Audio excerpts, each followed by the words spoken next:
Yes we are live now. Hello friends, this is Himanshi and welcome to let's learn. तो आज क्या महा marathon कहें इसको, है ना। हम मैराथन शब्द ही यूज़ करते आए हैं, तो ये फर्स्ट टाइम है जब हम इसको महा मैराथन कह रहे हैं, है ना। क्योंकि ऐसे बहुत सारे चैनल्स होते हैं ना जो वीडियोस क्लिप कट कट करके डाल देते हैं, तो हम उन्हीं से इंस्पायर्ड हैं।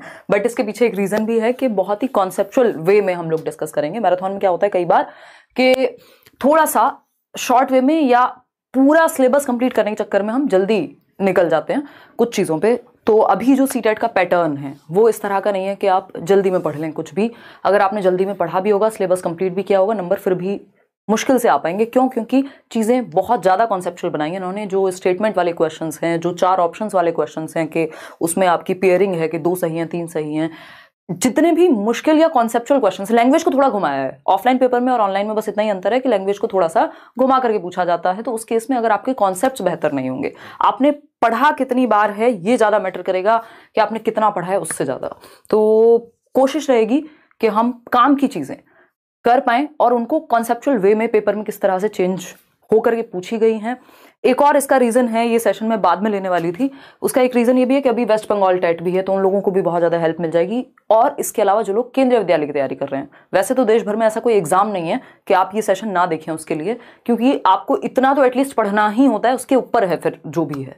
ठीक, तो अगर आप इतना एक बेस बना लेते हैं, एक अच्छे से बेस भी ऐसा है वो कि आपको अगर 100 नंबर का कहीं पेपर आ रहा है तो 40-50 नंबर आप इस बेस से ले आएंगे। अगर सीटेट की बात कर रहे हैं तो इसके बाहर पेपर बहुत ही मुश्किल होता है जाना, पॉसिबिलिटी ना के बराबर ही है।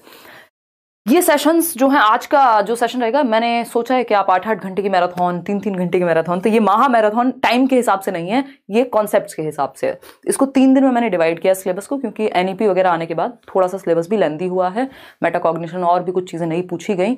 तो मैंने सोचा है कि 3 दिन में पढ़ेंगे इसको। सीडीपी कंप्लीट जो है उसको 3 दिन में पढ़ेंगे, और वो सिर्फ 30 नंबर की नहीं रहेगी। अगर आपको सीडीपी में 30 नंबर लाने तो 20 तो आज ही आ जाएंगे। आज वाला जो सेशन है वो 20 मार्क्स एटलीस्ट कवर करेगा, है ना।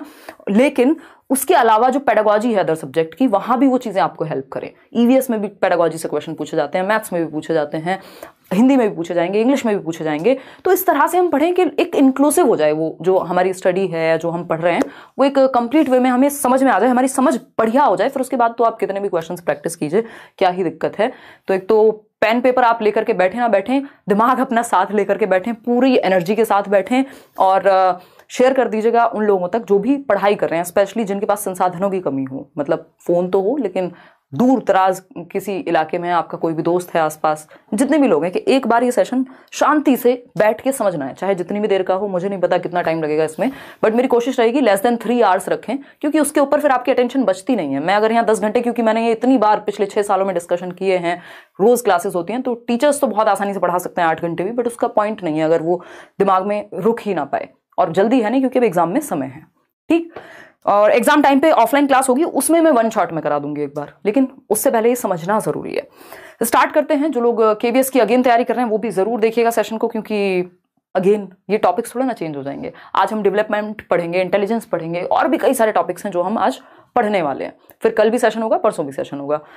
तो नेक्स्ट ऐसे ही बाकी सब्जेक्ट्स में एक सेशन में काम चल जाएगा, सीडीपी में नहीं चलेगा, क्योंकि यहाँ आप शॉर्टकट से चलेंगे तो फिर लड़खड़ा जाएंगे। अदरवाइज तो कितनी किताबें, कितने टीचर्स, क्या क्या आपने पढ़ा नहीं होगा। मैं मान के चल रही हूँ सब पढ़ लिया होगा आपने। फिर भी एक बार सेशन अच्छे से बैठ करके दिमाग में जाने दीजिए चीज़ें। एक और चीज़, इसके साथ साथ आप कोई फ्री पीडीएफ है नोट्स की, इसको एक बार जिनके पास है वो निकाल के रख लीजिएगा। साथ में जो भी एक्स्ट्रा चीज़ें मैं बताते हुए चलूँ वो आप नोट डाउन करते रहिएगा। और जिनके पास नहीं है वो टेलीग्राम से जाकर के, ये बिल्कुल फ्री पीडीएफ है 47 पेजेस की। इसके अलावा हिंदी इंग्लिश की 20-20, 25-25 पेजेस में सारा कुछ बताया हुआ है। तो एक बार इसको डाउनलोड करके पढ़िएगा। इसमें आपका कुछ नहीं जा रहा, कोई फर्क नहीं पड़ता आपने किस कोर्स से पढ़ा, किस टीचर से पढ़ा, किस किताब से पढ़ा, आप कहाँ रहते हैं, ये एकदम फ्री है। इसको प्रिंट आउट निकालो और बैठ के पढ़ लो, 30 में से 30 आराम से आएंगे। ठीक है, तो स्टार्ट करें आज की कहानी। आप लोग एकदम तैयार हैं, मुझे ऐसा लग रहा है, मैं ऐसा मान करके चलूँ, है ना। चलिए स्टार्ट करते हैं। और केवीएस के बैच को लेकर के, क्योंकि अब फाइनल सिलेबस वगैरह आपके पास आ चुका है, तो ये केवीएस का एक बैच है जो करियरविल ऐप पर आया है। जो पीआरटी की फीस है वो है 1500 अभी अगले 15 तारीख तक, उसके बाद वो 2000 हो जाएगी। और जो आपका टीजीटी की फी है, टीजीटी छोड़ दीजिए, जो जनरल पेपर है पीआरटी टीजीटी पीजीटी के लिए, वो है 1500 की फी। उस पर भी 500 मतलब दोनों पे ऑफ है। तो ये कहानी है जिनको बैच के बारे में जानना था। और ये बैच शुरू होगा 12 दिसंबर से। आज से इसके रजिस्ट्रेशन स्टार्ट हो गए, 3 दिसंबर से और एक पेडागोजी को लेकर के भी डिमांड है। कल से कई सारे मेल आए हैं कि जिनको सिर्फ पेडागोजी पढ़नी है केवीएस की, वो लोग क्या करेंगे, वो कल से एक बैच पेडागोजी के लिए रजिस्ट्रेशन स्टार्ट होंगे। तो जिनको सिर्फ पेडागोजी पढ़नी है, क्योंकि 60 नंबर की पेडागोजी पीआरटी में है, 40 नंबर की पेडागोजी टीजीटी और पीजीटी में है, और सब कुछ ही आपको पढ़ना है लगभग, तो उस बैच में वो लोग एनरोल कर सकते हैं। आज के लिए हम इतना ही रखेंगे इस बात पे। ये एक छोटी सी इन्फॉर्मेशन थी, जो लोग तैयारी कर रहे हो केवीएस की उन तक आप पहुंचा दीजिएगा, या आप में से ही बहुत सारे लोग होंगे जो तैयारी कर रहे होंगे। चलिए स्टार्ट करते हैं आज की कहानी। बहुत बढ़िया, मैं इसलिए भी शुरुआत में बातें कर रही हूँ कि आप लोग आ जाओ, ज्वाइन कर लो शांति से, फिर हम आगे बढ़ेंगे। लाइक शेयर सब्सक्राइब आप बिना कहे कर देते हैं, बट फिर भी रिमाइंड कराना अच्छी बात है। टेलीग्राम पर सारी पीडीएफ्स और जितने भी, प्लीज़ इस बैच के लिए, नोट्स के लिए किसी को भी कहीं भी गलत जगह पे मत कर दीजिएगा। बहुत सारे पेजेस, बहुत सारे चैनल्स, बहुत सारे ऐसे सोर्सेज बने हुए हैं जो अपने फ़ायदे के लिए कॉपीड चीज़ें बेच देते हैं, फिर वो चलते नहीं है कोर्सेज वगैरह, तो उनसे बचिएगा प्लीज़, है ना। या तो करियरवेल ऐप पर मिलेंगे अगर कोर्स हैं तो, अदरवाइज तो लेट्स लर्न पे और टेलीग्राम पे फ्री मिलती हैं चीज़ें आपको। ये फ्री नोट्स आप ले लेंगे। बाल विकास एवं शिक्षण शास्त्र, यानी हम इसमें चाइल्ड डेवलपमेंट कवर करेंगे इन सेशंस में, आज जो सेशन है, और पेडागोजी कैसे काम करती है उसको डिस्कस करेंगे।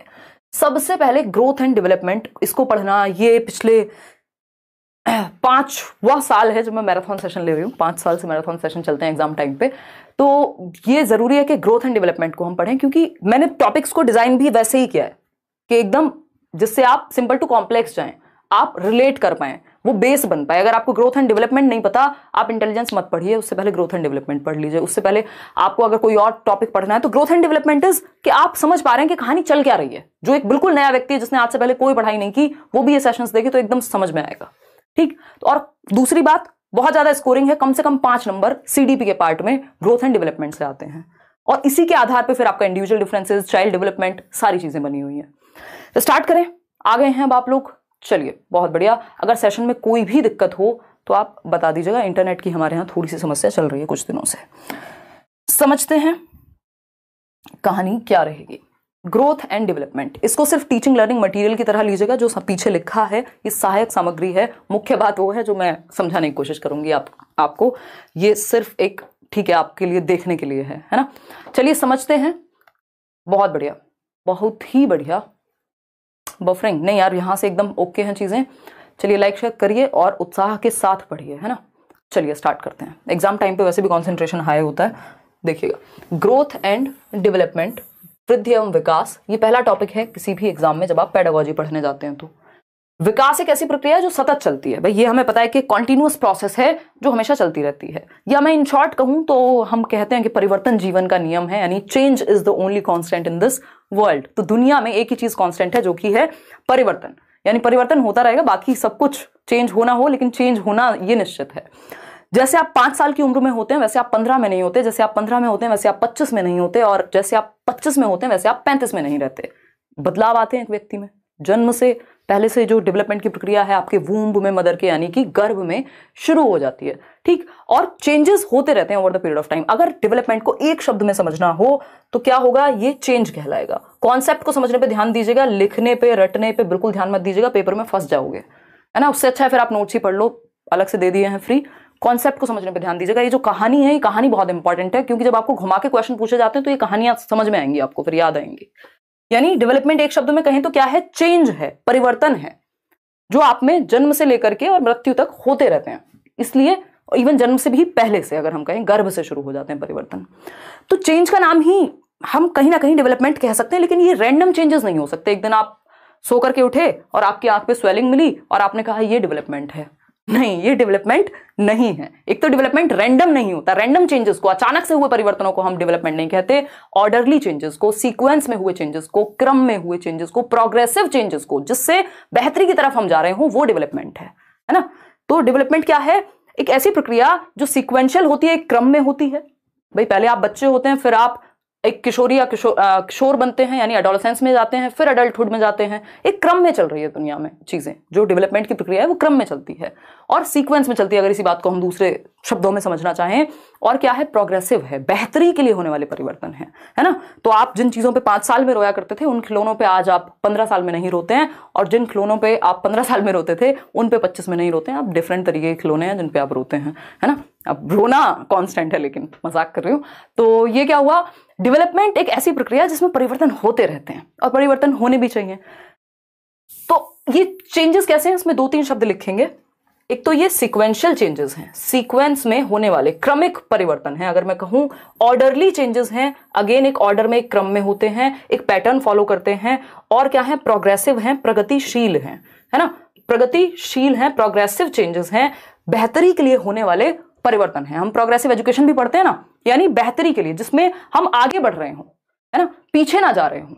इसका मतलब क्या हुआ, बहुत बढ़िया जहीर खान, मैं आज कोशिश करूंगी कि आप लोगों की सुपर चैट भी कम से कम लूं, क्योंकि टॉपिक पे अगर हम फोकस्ड रहेंगे तो ज्यादा अच्छा रहेगा। ठीक है जी, हिंदी इंग्लिश भी अपने आप बेहतर हो जाएगी अगर आपकी पेडागोजी बेहतर है, क्योंकि कुछ टॉपिक्स कॉमन है। ठीक, बस आप आइए क्लास में, अटेंडेंस के नाम पे आप लाइक शेयर करिए और पढ़िए बस। आज बाकी सारी चीजें साइड कर दीजिए, क्योंकि उससे आप ही का नुकसान है। जब आप बाद में रिवीजन के तौर पे देखेंगे तो आपको एक्स्ट्रा चीजें मिलेंगी फिर। तो सीक्वेंशियल है, ऑर्डरली है, प्रोग्रेसिव है, प्रगतिशील है। तो विकास एक प्रक्रिया कैसी हुई, एक तो सतत हुई, जो कब जीवन पर्यंत चलेगी। इसमें भी कुछ लोग हैं जो कहते हैं नहीं डिसकंटिन्यूअस है, और कुछ लोग हैं जो कॉन्टिन्यूअस कहते हैं, क्योंकि ये जो बाल विकास है एक सब्जेक्टिव विषय है, ये मैथ्स नहीं है, 2+2 हमेशा 4 नहीं होता है। यहाँ उसको भी समझेंगे अभी यहीं पर। ठीक, तथा जिसमें गुणात्मक परिवर्तन एवं परिमाणात्मक परिवर्तन, यानी कैसे चेंजेस जो क्वालिटी में भी हो और क्वांटिटी में भी हो। आप साइज में भी बढ़ जाते हैं जब से आप पैदा होते हैं। आज देख लीजिए, अपनी समझ में, साइज में, शेप में, हर तरह से आप विकसित हुए हैं। अगर नहीं हुए तो इसका मतलब डेवलपमेंट में कहीं ना कहीं कोई बाधा आई है, कोई हजार्ड आया है, ठीक है ना, कोई खतरा हुआ है। तो हम ये कहेंगे कि एक तो ये सतत चलने वाली प्रक्रिया है, हमेशा चलती है, निरंतर चलती है, और इसका एक हिस्सा है ग्रोथ। इस पे बाद में आएंगे। ठीक, तो हमेशा चलने वाली प्रक्रिया है, वूम्ब टू टूम्ब जाता है डेवलपमेंट जो है आपका। कहां से, वूम्ब टू टूम्ब। डेवलपमेंट यानी विकास क्या है, गर्भ से कब्र तक जाएगा। ठीक है, यहाँ पे धर्म और जाति नहीं लाएंगे कि हम तो किसी और धर्म से हैं, हम तो कब्र में नहीं जाएंगे, हम तो जाएंगे शमशान घाट, है ना, वो वाली बात नहीं है। बात यह है कि मृत्यु तक चलेगा। ठीक, वूम्ब टू टूम्ब याद रहने में अच्छा लगता है।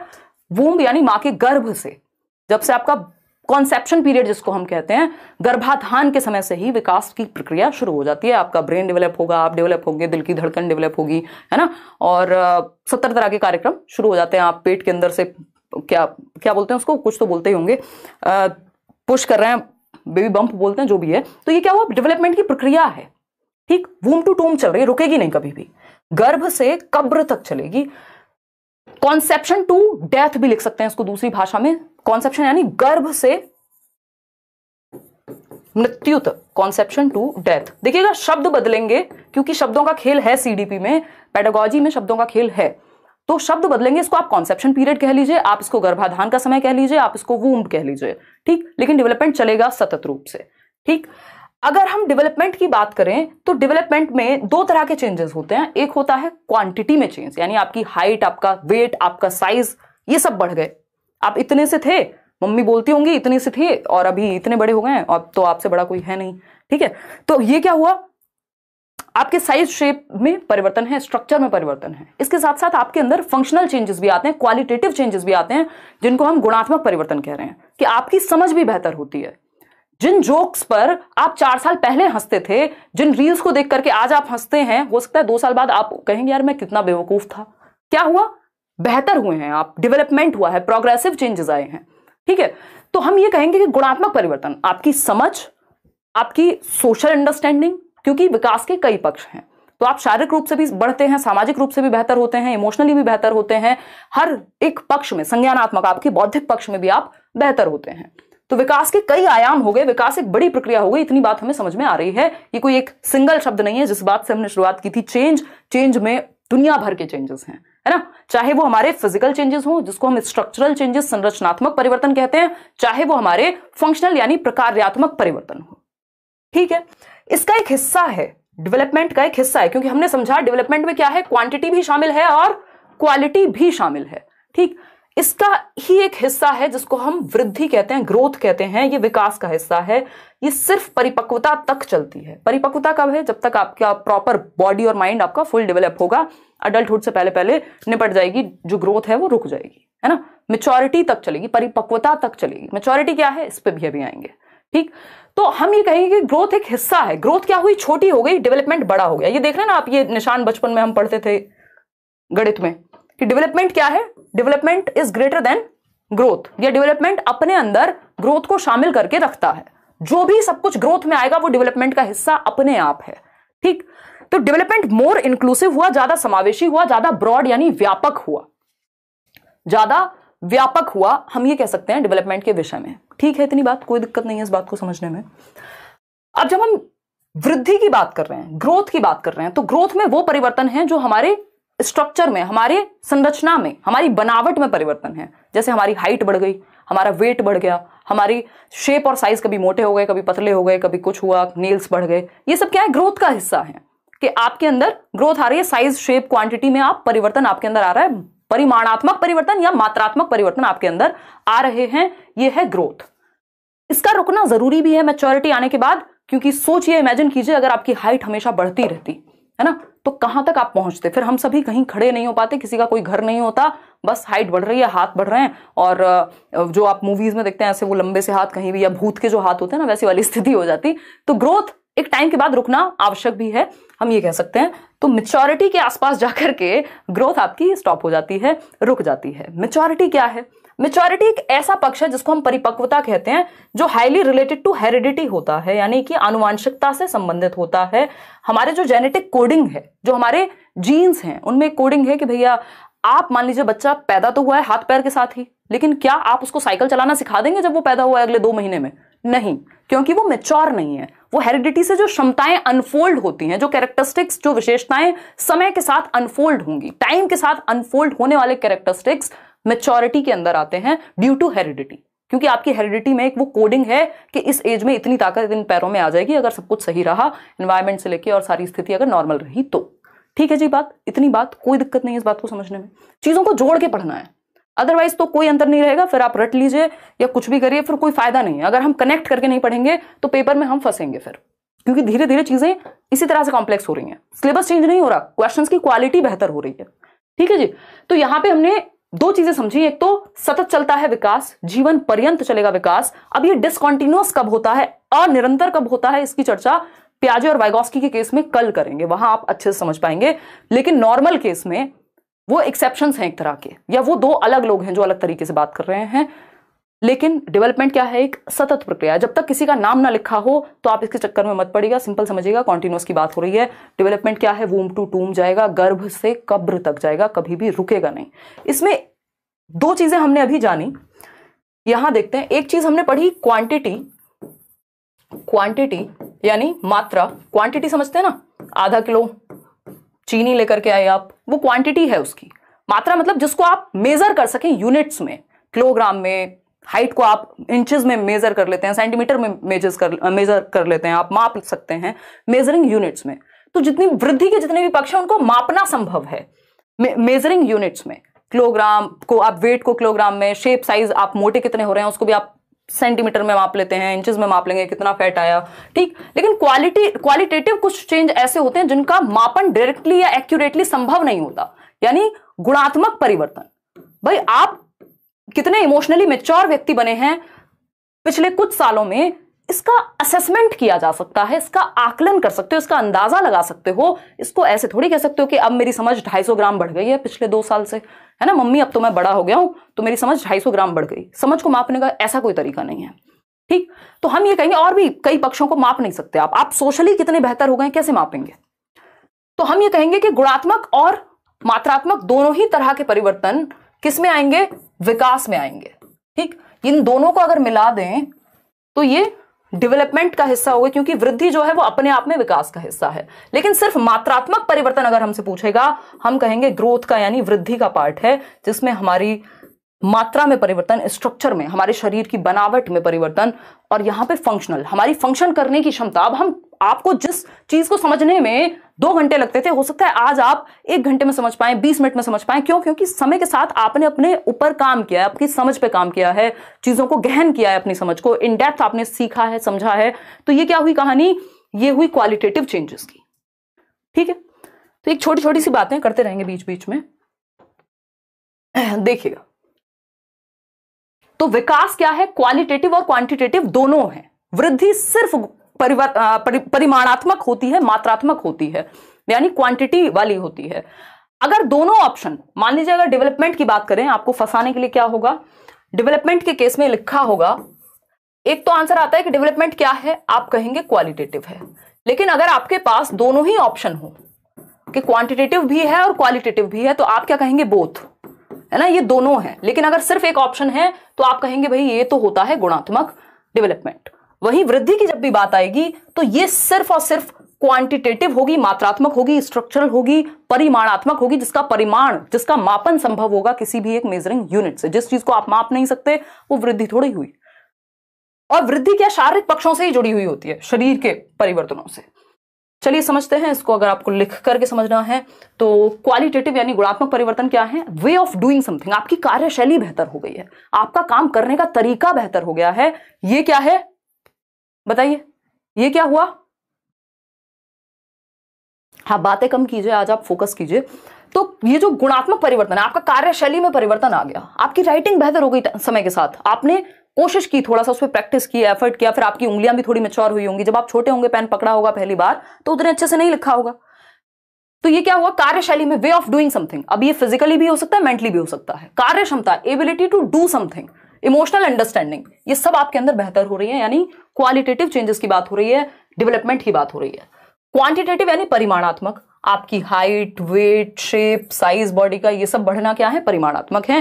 कि वैसे तो आप खजूर बन गए हैं और समझ आपकी कोई विकसित नहीं हुई, तो ये सिर्फ वृद्धि हुई है आप में, विकास की प्रक्रिया उतने अच्छे से काम नहीं कर पाई, है ना। वो बोला जाता है ना कि खजूर का पेड़ इतना बड़ा होता है तो वो दूसरों को छाया भी नहीं देता और कोई फायदा नहीं हुआ फिर।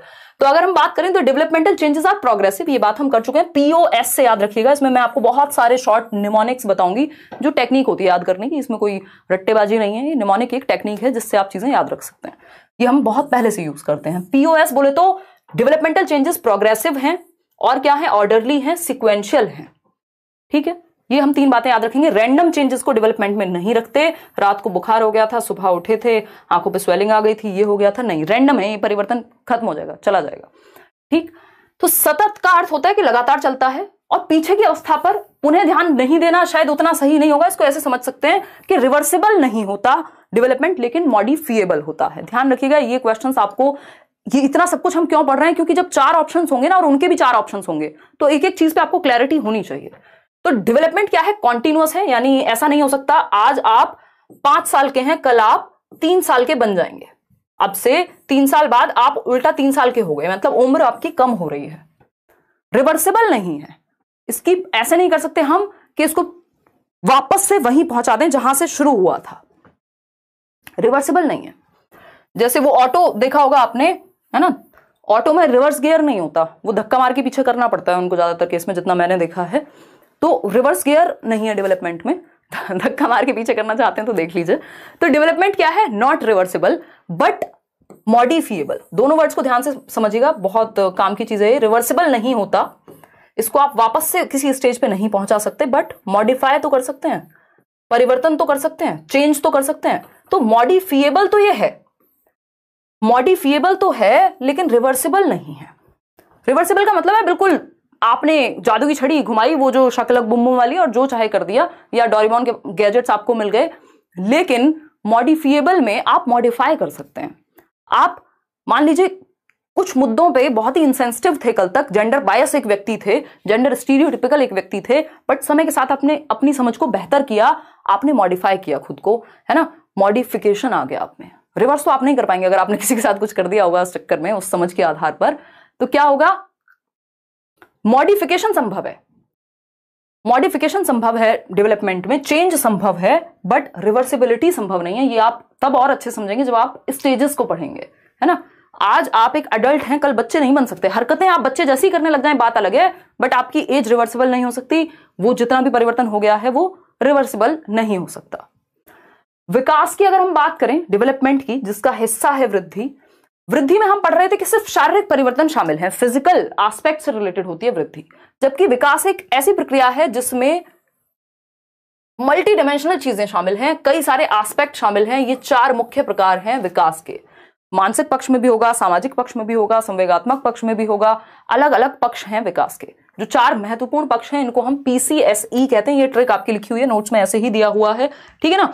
PCSE, physical, cognitive, social, emotional, यानी शारीरिक विकास, शरीर से संबंधित। दूसरा प्रकार क्या हुआ? कॉग्निटिव, ज्ञान संबंधी या संज्ञानात्मक या मानसिक विकास, आपके सोचने, समझने, सीखने। कॉग्निटिव डेवलपमेंट से भी डायरेक्ट क्वेश्चन आता है कि कॉग्निटिव डेवलपमेंट क्या है, तो आपको पता होना चाहिए कॉग्निटिव डेवलपमेंट हमारे मेंटल डेवलपमेंट से संबंधित है। हमारी थिंकिंग, रीजनिंग, प्रॉब्लम सॉल्विंग, जितने भी काम दिमाग से करते हो, memory, attention, perception, decision making, problem solving, जितनी भी चीजें दिमाग से होंगी वो सब कॉग्निशन यानी संज्ञान का हिस्सा है, जिसके द्वारा हम दुनिया की समझ बनाते हैं। सामाजिक विकास एक तीसरा पक्ष है कि हम समाज में रहना तो आए, हमें किसके सामने क्या बोलना है, कैसे बिहेव करना है, ये क्या है?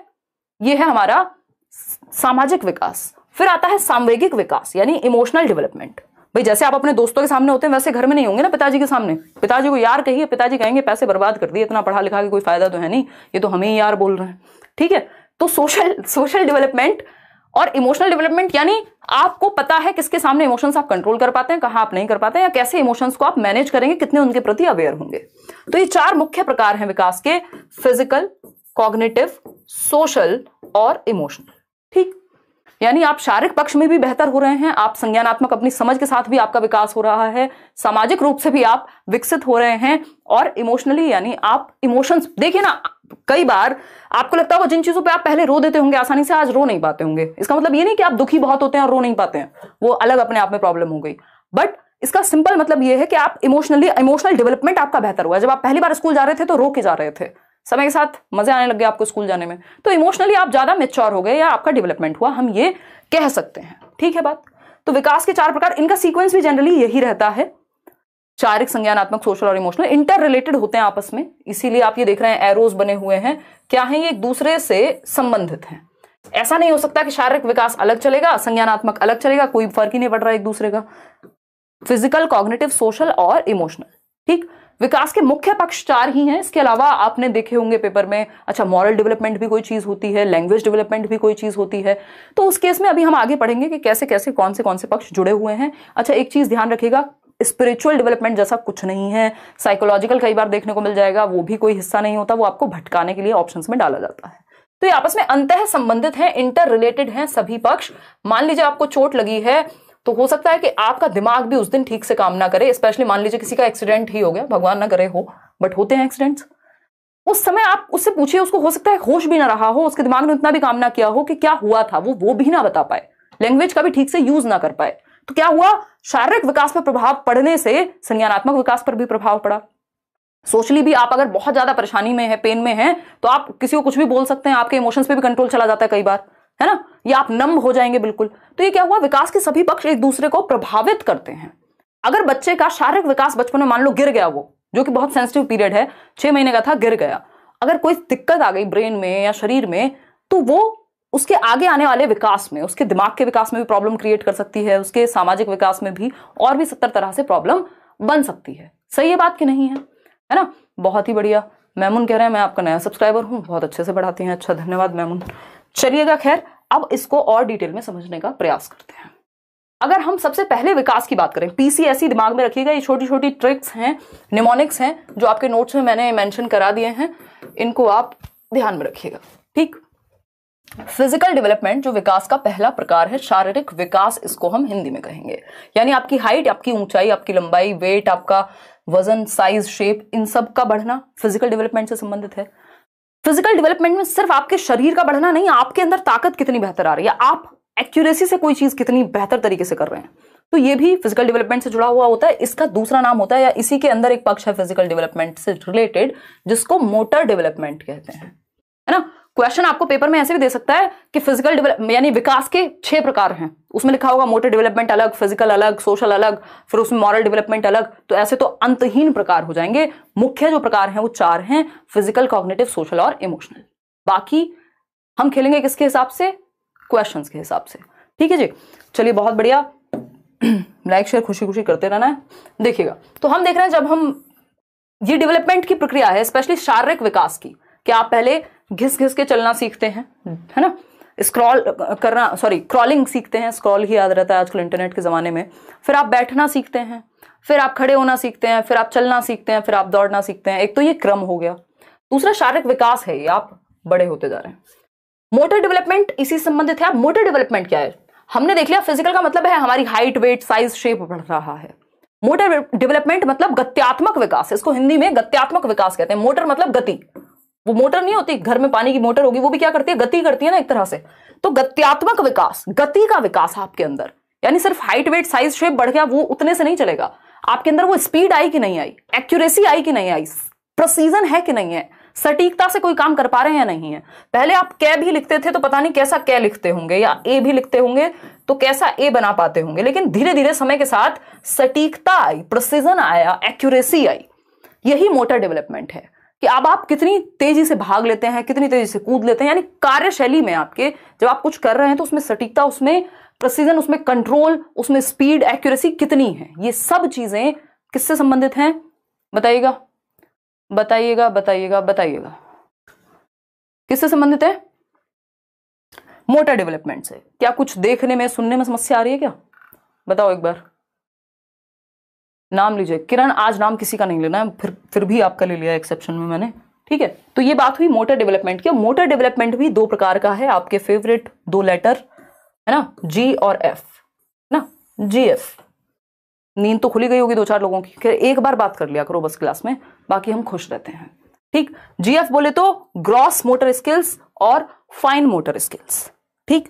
तो मोटर डेवलपमेंट दो प्रकार का होगा, गत्यात्मक विकास जीएफ यानी ग्रॉस मोटर स्किल्स और फाइन मोटर स्किल्स। और ये ऐसे ही काम करेगा, इसको एफजी मत कर लेना कि हमारा मन नहीं करता, हमें जीएफ नहीं पसंद, हम तो एफजी लिखेंगे। जी फॉर ग्रॉस मोटर और एफ फॉर फाइन मोटर। इसका तरीका भी ऐसे ही है, ये सीक्वेंस भी ऐसे ही चलता है, पहले ग्रॉस मोटर डेवलपमेंट होता है, बाद में फाइन मोटर डेवलपमेंट होगा। यानी पहले स्थूल गतिक कौशल आपके अंदर विकसित होंगे, फिर जाकर के फाइन मोटर स्किल्स आपके अंदर डेवलप होते हैं, ठीक है। ये क्या कहानी है इस चीज की, समझते हैं फटाफट से, समझेंगे आराम से, फटाफट से नहीं समझेंगे। जो लोग रात को जगते हैं वही ये सेशन देख पाएंगे, क्योंकि हम थोड़े से लेट रहते हैं।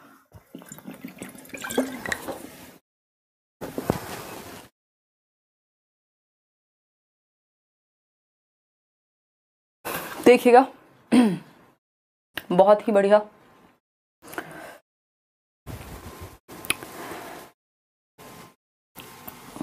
ग्रॉस टू फाइन यानी मोटर जो डेवलपमेंट है उसका भी एक सीक्वेंस है। अगर हम देखें उसका भी एक पैटर्न है। वो पैटर्न क्या है, आ रहे हैं इसी पे आ रहे हैं, डोंट वरी, बाद में देख रहे हो तो आगे बढ़ा के देख लेना भाई, ठीक। चलिए समझते हैं, समझने का प्रयास करते हैं, क्योंकि प्रयास करना अच्छी बात होती है, ठीक है। नहीं है, आवाज तो आ रही है ना।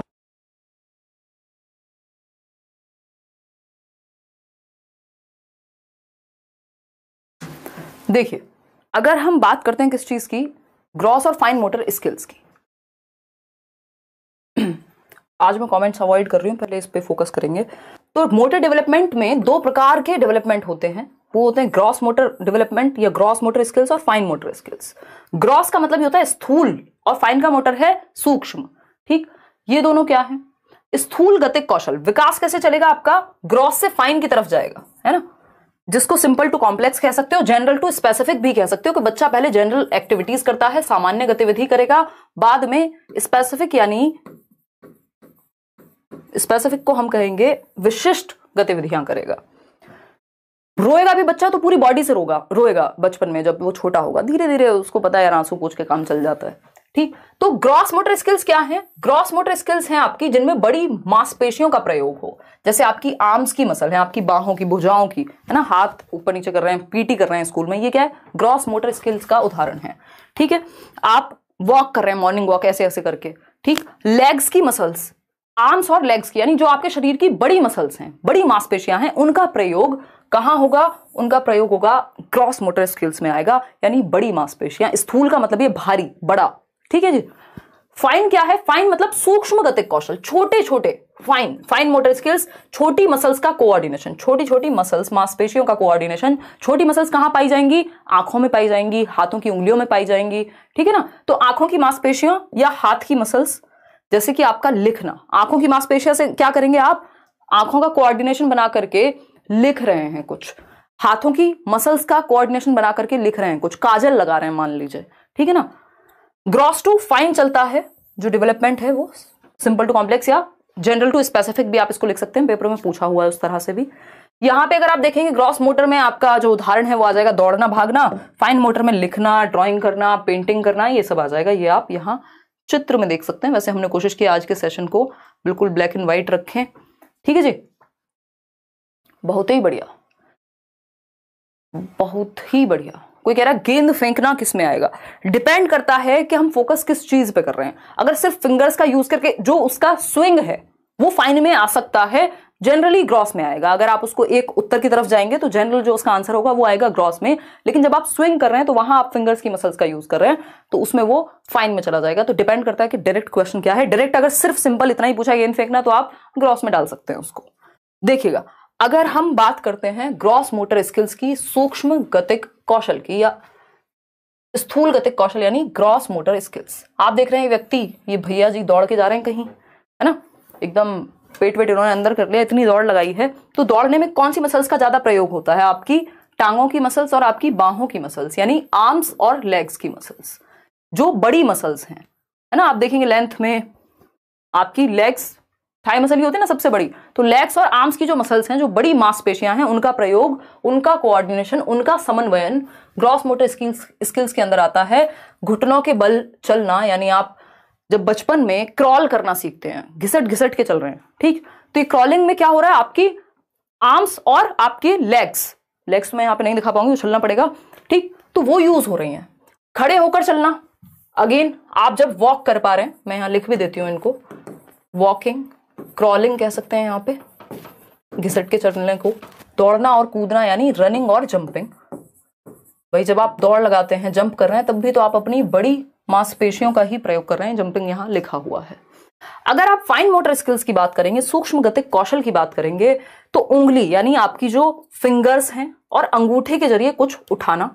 मान लीजिए आप क्या कर रहे हैं, उंगली और अंगूठे के जरिए कुछ उठा रहे हैं। पेपर में क्वेश्चन आया हुआ था कि एक बच्चा है जो पहले क्या करता है, अपने पूरे हाथ का प्रयोग करेगा किसी चीज को पकड़ने के लिए, बाद में वो पेन सिर्फ एक उंगली और एक अंगूठे से पकड़ के उठा लेता है। यानी simple to complex, general to specific हुआ है विकास। और अगर मैं इसको दिशा के सिद्धांत के बेसिस पे बात करूं तो ये प्रॉक्सिमो डिस्टल है, उस पे आएंगे अभी। तो ये क्या हुआ, आपका ग्रॉस टू फाइन जाता है, ये बात हमें पता है। पहले ग्रॉस मोटर स्किल्स डेवलप होती हैं। फाइन मोटर स्किल्स के लिए आपने देखा होगा बच्चों के लिए आजकल क्ले मिट्टी आती है, क्ले का प्रयोग किया जाता है। वो बच्चे शेप बना रहे हैं, उससे कोई घर बना रहा है, कोई टब बनाएगा छोटा सा, इतना सा दिखने वाला। क्ले का प्रयोग करके क्या होता है, हमारी फाइन मोटर स्किल्स डेवलप होती हैं। या डिफरेंट तरीके हैं फाइन मोटर स्किल्स को डेवलप कराने के।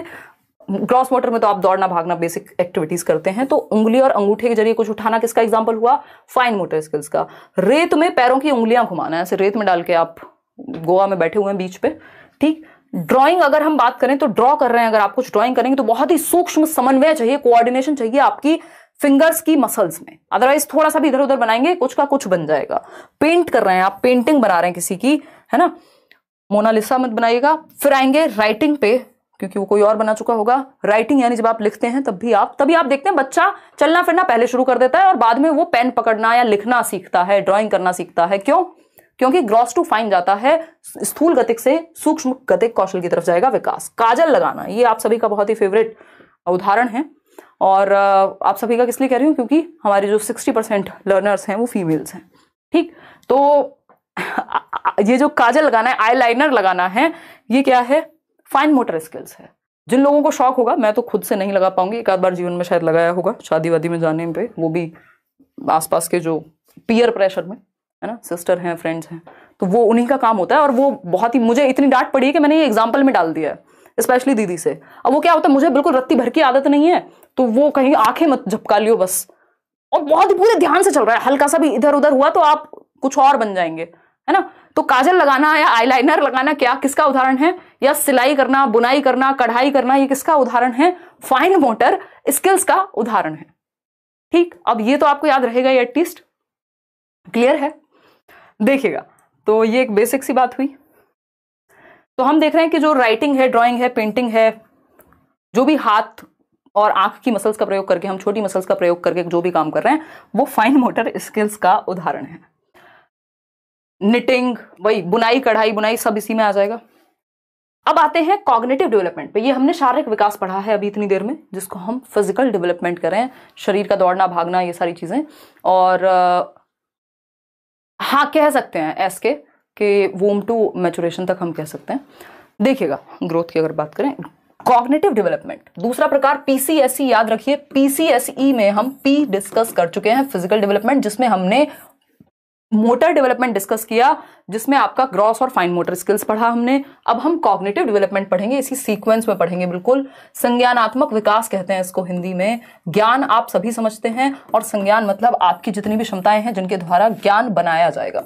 तो संज्ञानात्मक विकास, हमारी समझ का विकास, हमारी थिंकिंग, कहीं लिख लीजिएगा अगर हो सके तो, जितनी भी आपकी मेंटल स्किल्स हैं, मानसिक क्षमताओं का विकास। मानसिक क्षमताएं दिमाग से क्या करते हैं आप? थिंकिंग करते हैं, रीजनिंग करते हैं, तर्क। कई लोग कहेंगे हम तो दिमाग से कुछ करते ही नहीं, कहीं खर्च हो गया तो, है रीजनिंग। डिसीजन मेकिंग आप इससे करेंगे। इमेजिनेशन, कल्पनाशीलता भी आप इसी से करते हैं। बैठे हैं कहां? भारत में, और सोच रहे हैं रशिया के बारे में। ये क्या हुआ? इमेजिनेशन है।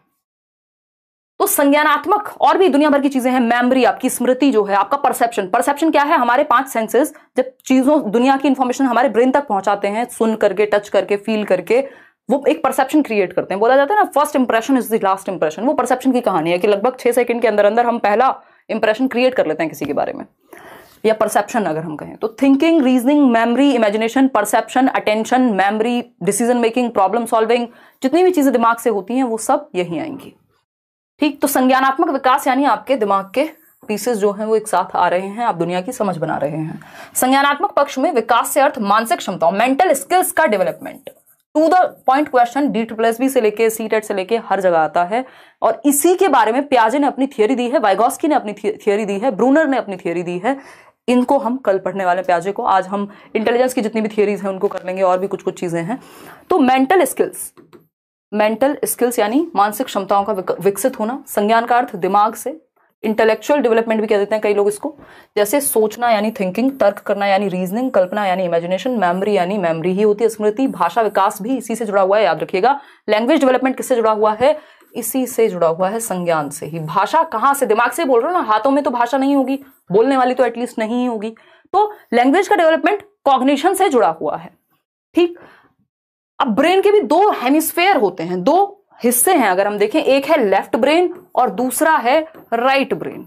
ठीक है, एक है लेफ्ट ब्रेन यानी दायां भाग और बायां भाग। ठीक, अब राइट और लेफ्ट भी हिंदी में लिखूं, बायां और दायां। ठीक, तो अगर हम बात करें, दायां बोलते हैं भैया राइट को, ठीक है, ये ठीक कर लेना यहां, ठीक है, पता चले कई लोग आए हाँ ये भी गलत लिख दिया, हाँ, ठीक है। तो अगर हम बात करें तो बाएं और दाएं की जब हम बात कर रहे हैं यहां, देखिएगा ये कौन रो रहा है? रोने वाले लोगों से बहुत दुखी हम, क्यों रोते रहते हो? हाँ तो ठीक है ना आदि, जिससे जहां समझ में आए वो सारे टीचर्स बेस्ट हैं यार, कुछ भी सीखो, कहीं से भी सीखो, जो समझ में आ रहा है, क्या बुराई है उसमें? है रोने की क्या बात है इसमें? रो के क्यों बता रहे हो ये बात? देखिएगा, अगर हम बात करते हैं किस चीज की, हमने 4 प्रकार पढ़े थे डेवलपमेंट के, ठीक है। फिजिकल से जुड़ा हुआ था मोटर डेवलपमेंट, कॉग्निटिव से जुड़ा हुआ है लैंग्वेज डेवलपमेंट यानी संज्ञान से भाषा जुड़ी हुई है, भाषा का विकास, सोशल से जुड़ा हुआ है मॉरल डेवलपमेंट यानी नैतिक विकास, इमोशनल तो अपने आप में है ही, वैसे तो सोशियो इमोशनल भी कह दिया जाता है। अगर आप केवीएस में जाएंगे तो वहां 3 ही पक्ष में काम खत्म हो जाता है, वो पीसीएस ई उसी के साथ जुड़ा हुआ रहता है, यानी सोशल से ही जुड़ा हुआ है इमोशनल डेवलपमेंट भी, ठीक है। तो ये 4 मुख्य प्रकार हैं। क्लियर है इतनी बात, या कोई दिक्कत परेशानी दर्द समस्या हो रही है इस बात को समझने में?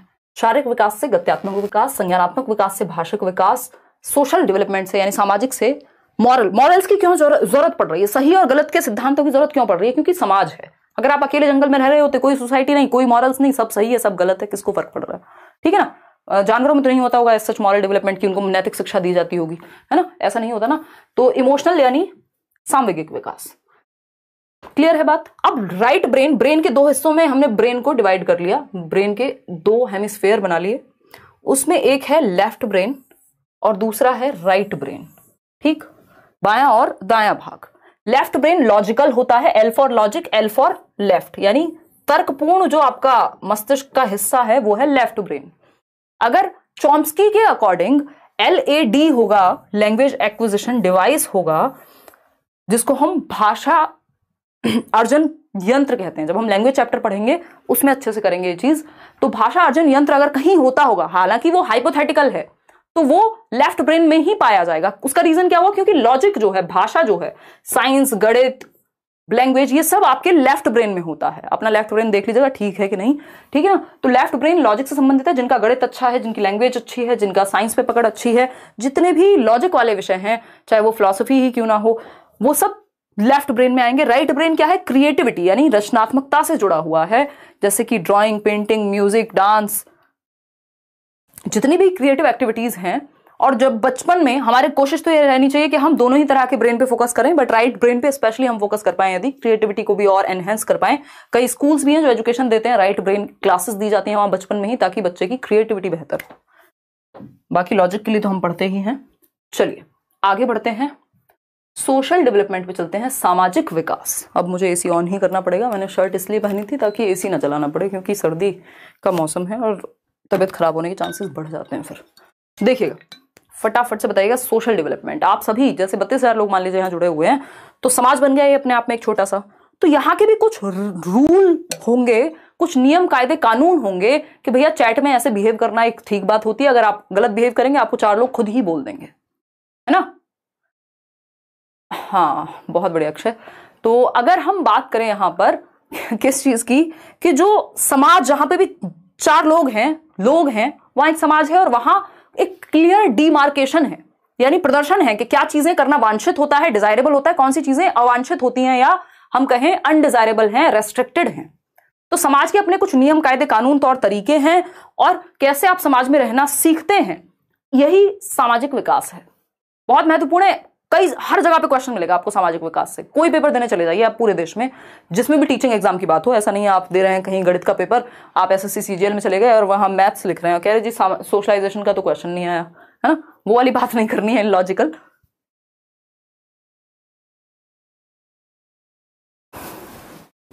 देखिएगा, अगर हम बात करें किस चीज की, सोशल डेवलपमेंट की, तो आप देख रहे हैं 4 बच्चे मिलकर खेल रहे हैं, 4 से ज्यादा ही हैं। यानी जब हम ग्रुप की बात कर रहे हैं, जब हम समाज की बात कर रहे हैं, जब हम घुलने मिलने की बात कर रहे हैं। मेरी मदर जो हैं वो मास्टर्स हैं सोशियोलॉजी में, उन्होंने मुझे इतनी बार ज्ञान दिया है। जब भी ऐसा होता है ना, बच्चे थोड़े से एडोलेसेंस में स्पेशली दुनिया से अलग सोचते हैं कि नहीं बेटा, है ना, मनुष्य क्या है, एक सामाजिक प्राणी है। अरस्तु ने ऐसा कहा है। तो एरिस्टोटल सेड कि man is a social being, है ना। तो ये क्या हुआ, ये सोसाइटी है कि भाई मनुष्य क्या वैक्यूम में नहीं रह सकता। अकेले रहने में बहुत सारे लोग घबराते हैं, कुछ ही लोग होंगे जिनको थोड़ा सा सॉलिटरी या सॉलिट्यूड पसंद होगा, ठीक। तो हम समाज में जब रहते हैं, सोशल डेवलपमेंट के कुछ फायदे भी हैं। एक तो थोड़ा डिसिप्लिन आ जाता है। आप अकेले घर में पढ़े, आप निक्कर और टी शर्ट में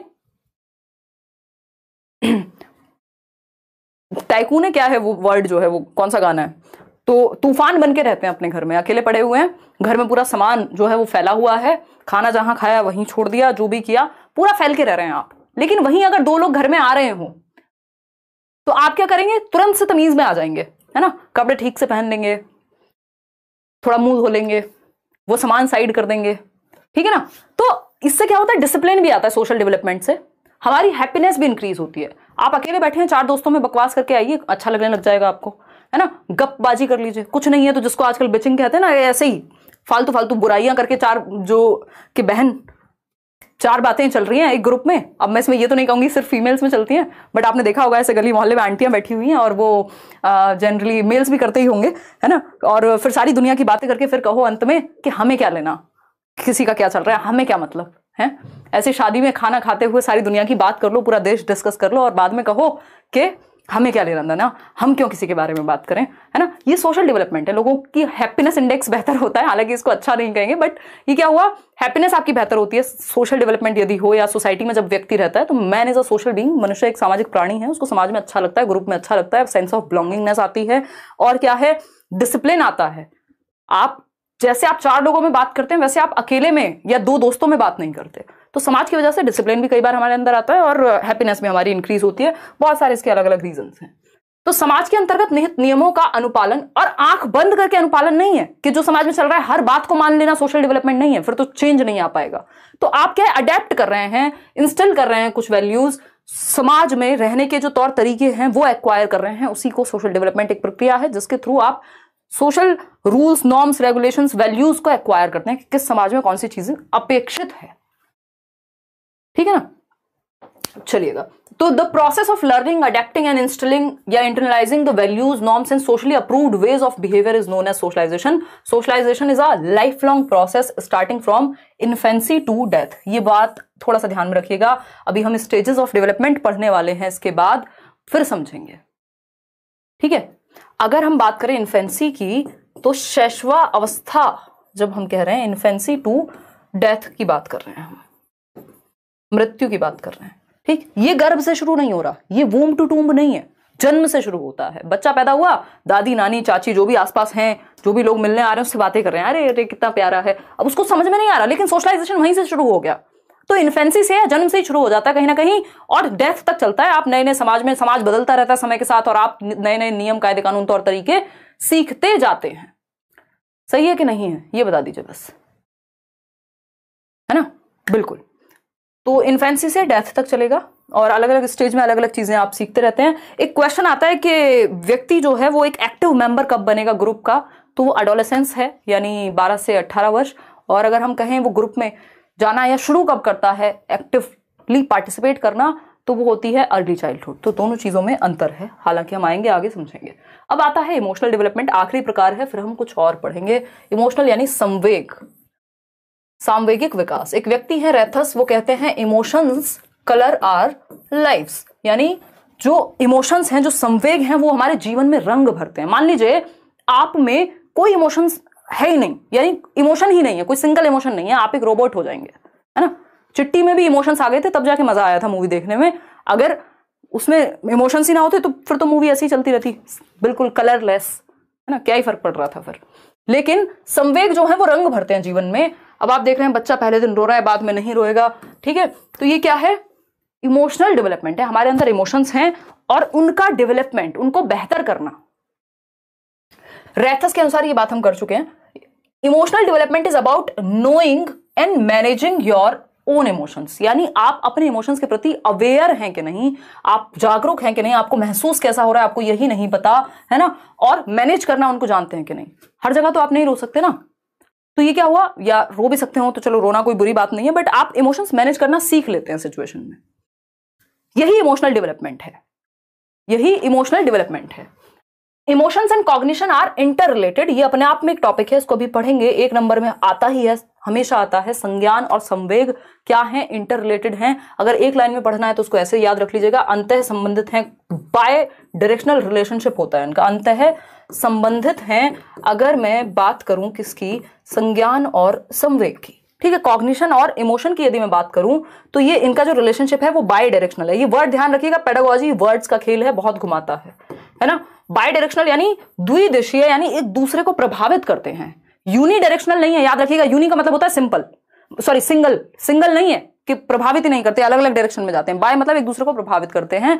जो आपका दिमाग है, आपका संज्ञानात्मक विकास है, आपका सोचना समझना सीखना जानना, और आपके इमोशंस जो हैं, जो आप फील कर रहे हैं, वो एक दूसरे को प्रभावित करते हैं. आपकी थिंकिंग भी प्रभावित होती है. यदि आप बहुत ज्यादा इमोशनल होते हैं, कहा जाता है, तो आप बह जाते हैं. तो उस बहने के टाइम पे खुद को कंट्रोल करना.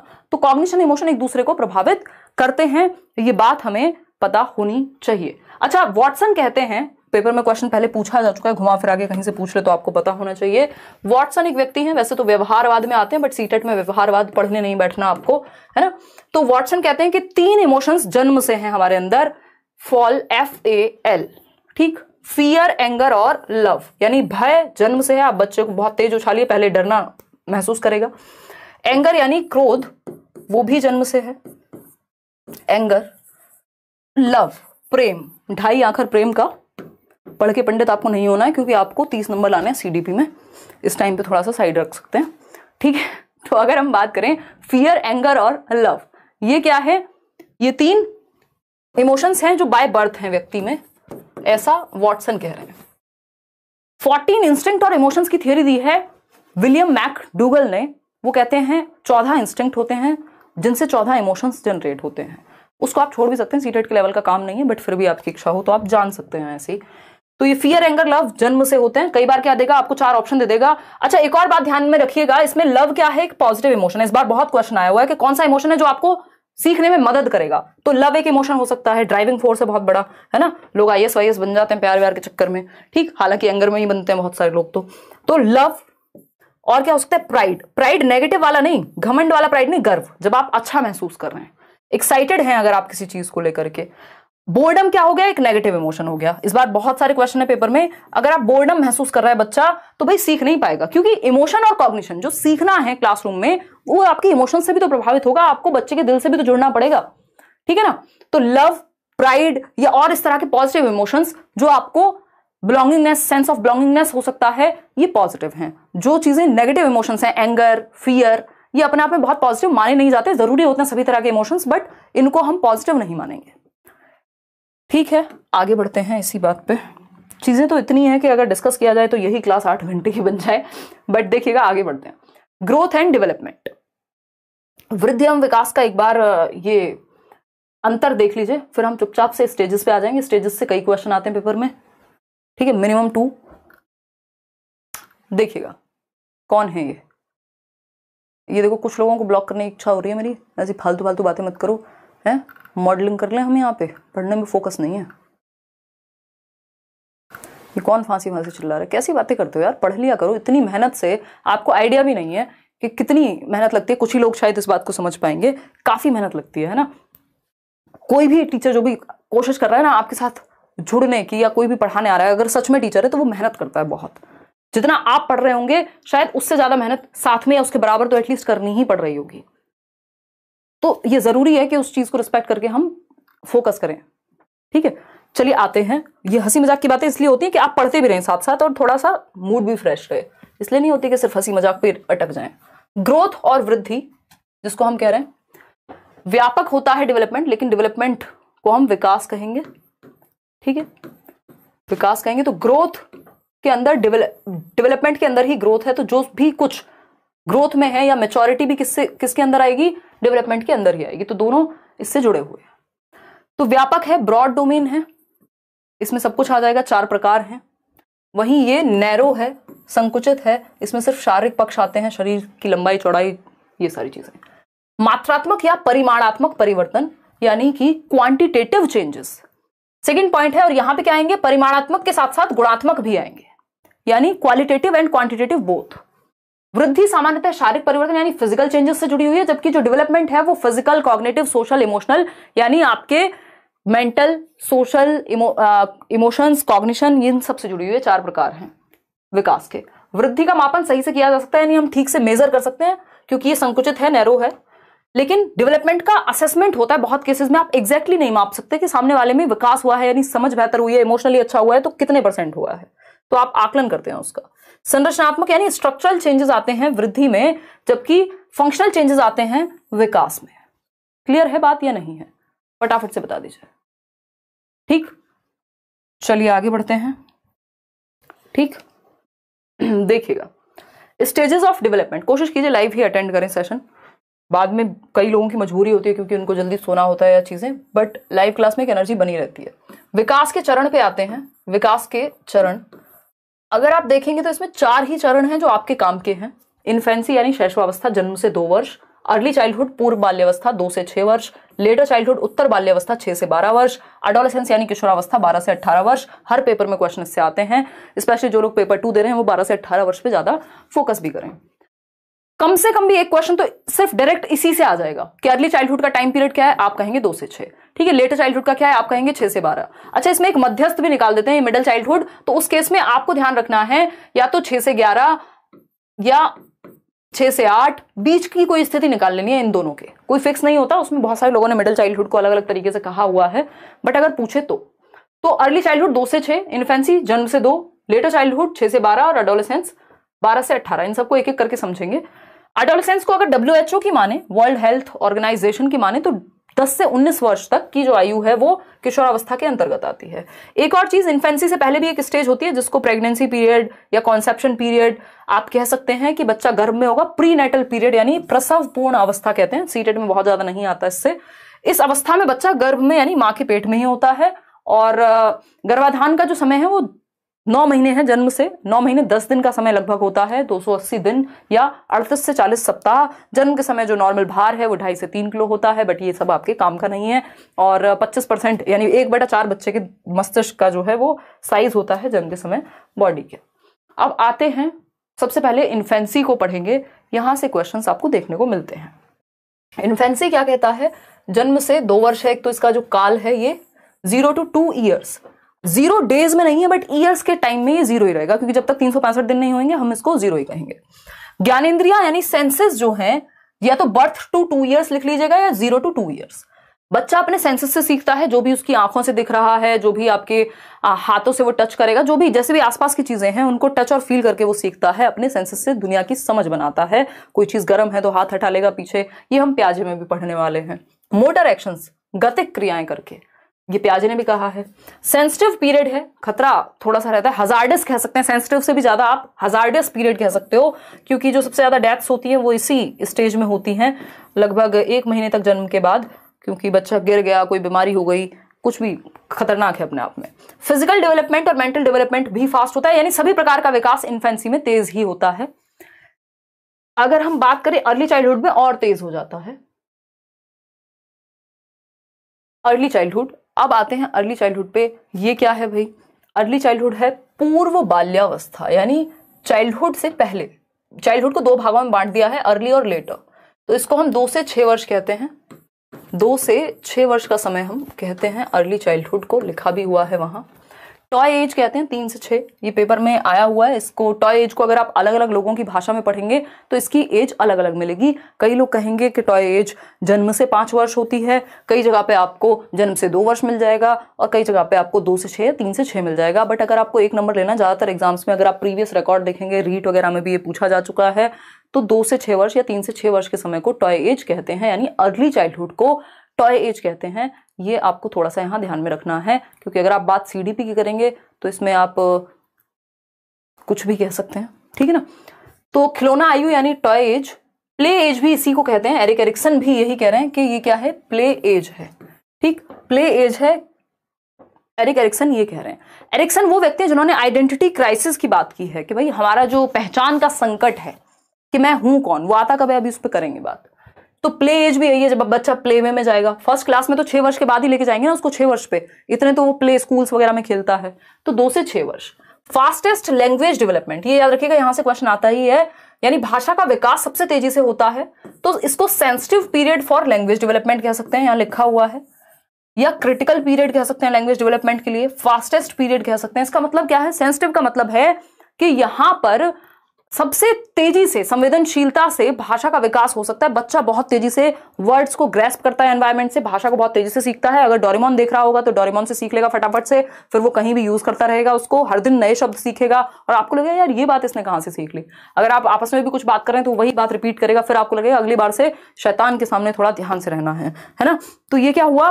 ये सेंसिटिव पीरियड है, बच्चा बहुत सारे वर्ड्स पिक करता है अपने लैंग्वेज एक्विजिशन डिवाइस की वजह से। लैंग्वेज एक्विजिशन डिवाइस क्या है उस पर हम चर्चा बाद में करेंगे जब हम चॉम्स्की पढ़ेंगे। इमिटेटिव एज है, नकल करता है, बहुत हद तक सीखता है, चीजों को रिपीट करता है ना। फिजिकल डेवलपमेंट भी फास्टेस्ट होता है आफ्टर बर्थ, यानी इन्फेंसी से भी ज्यादा तेज यहाँ पे बात हो रही है। सोशलाइजेशन भी बहुत तेजी से होगा, सामाजिकरण भी, लगभग हर तरह का विकास यहाँ तेजी से होता है। तो एक तो आपको याद रखना है ये लैंग्वेज के लिए, सोशल डेवलपमेंट के लिए बहुत ही तीव्र गति से होने वाला पीरियड है, सेंसिटिव और क्रिटिकल पीरियड है। टॉय एज तो है ही, प्ले एज भी इसको हम कहते हैं। अब आते हैं उत्तर बाल्यावस्था यानी लेटर चाइल्डहुड पर। ये सारी बातें लेटर चाइल्डहुड के बारे में यहां से भी बहुत क्वेश्चन पूछे जाते हैं। 6 से 12 वर्ष, प्याजे की माने तो ही 7 से 11 वर्ष, जिसको कॉन्क्रीट ऑपरेशनल कह दिया प्याजे ने। नाम याद रखिएगा, प्याजे के अकॉर्डिंग इसी स्टेज को हम कॉन्क्रीट ऑपरेशनल यानी मूर्त संक्रियात्मक कहते हैं। 7 से 11 वर्ष यानी यही टाइम पीरियड है, 1 साल ऊपर नीचे। अगर हम एरिक एरिक्सन की माने तो इसी टाइम को इंडस्ट्री वर्सेस इंफीरियोरिटी कहते हैं, जब बच्चा स्कूल जाना शुरू करता है, स्कूल एज, कॉम्पिटेंस उसके अंदर डेवलप होती है। स्कूल एज भी आप इसको कह सकते हैं, पहली बार वो फर्स्ट क्लास में जाएगा 6 साल का होने पे।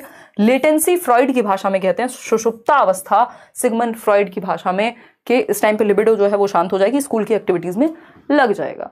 ठीक, तो ये तीनों ही चीजें आपको ध्यान में रखनी है। ये स्कूल एज है 6 से 12, लेटर चाइल्डहुड जिसको गैंग एज भी कहते हैं, टोली अवस्था जिसको कहते हैं, बच्चा ग्रुप्स में रहना शुरू कर देता है।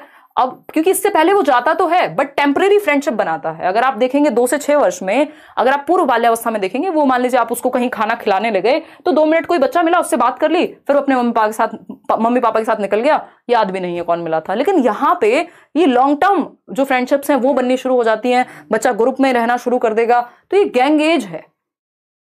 क्या है ये? गैंग एज है। बच्चा ग्रुप में रहना शुरू करेगा, गेम और स्पोर्ट्स में इन्वॉल्व होना शुरू कर देता है। इसके अलावा एलिमेंट्री स्कूल एज तो है ही, पहली कक्षा में जाएगा इसी उम्र में। लॉन्ग टर्म फ्रेंडशिप बननी शुरू हो जाती है। आप देखते हैं बचपन से कोई बच्चा है जो बचपन से साथ है, अगर ठीक कोई पूछ रहा है age is just a number. अभी ये कहने के लिए भी मुझे बहुत बड़ा होना पड़ेगा, अभी मैं छोटी हूँ। फिजिकल डेवलपमेंट थोड़ा सा स्लो हो जाता है, मोटर डेवलपमेंट तेज हो जाता है। यानी बच्चे में कूदने की, उछलने की, चीजों को बेहतर तरीके से करने की, स्पोर्ट्स की, इन सब की क्षमता बेहतर हो जाती है। शरीर में आपको दिखेगा हाइट बहुत तेजी से नहीं बढ़ रही, शारीरिक विकास बहुत तेजी से नहीं हो रहा, लेकिन मोटर डेवलपमेंट बहुत तेजी से हो रहा है। इसके जस्ट बाद 12 साल के बाद आप देखते हैं बच्चा अचानक से खंबा बन गया, मतलब बहुत लंबा हो गया, या एकदम से उसकी हाइट वाइट बढ़ने लगी। लेकिन इस टाइम के दौरान फिजिकल डेवलपमेंट से ज्यादा उसके अंदर मोटर डेवलपमेंट, गति का विकास जो है वो ज्यादा बेहतर आता है। सूडो मेच्योरिटी का काल है, मिथ्या परिपक्वता, यानी उसको लगता है, फेक मेच्योरिटी, उसको लगता है कि वो मेच्योर हो गया, बट हुआ नहीं, होता वो बच्चा ही है। ठीक है जी, क्लियर है?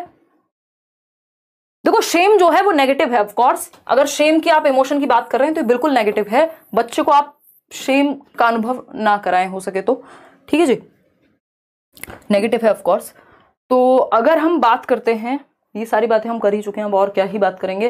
तो ये सब बातें, ये नोट्स फ्री हैं, किसी को पैसे मत दे देना इन नोट्स के लिए, मैंने टेलीग्राम पर डाले हुए हैं। और अब आते हैं एडोलेसेंस पे। एडोलेसेंस क्या कहता है समझते हैं। एडोलेसेंस क्या कहता है ये समझने का प्रयास करते हैं। 10:30 बज गए, कई लोग तो नींद में बौरा गए होंगे अब तक।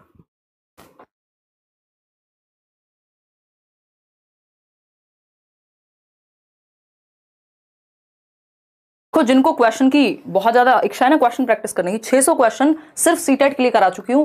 एक बार आप प्लेलिस्ट खोल के देख लीजिए, 20 क्लासेस हैं आपकी सीडीपी की।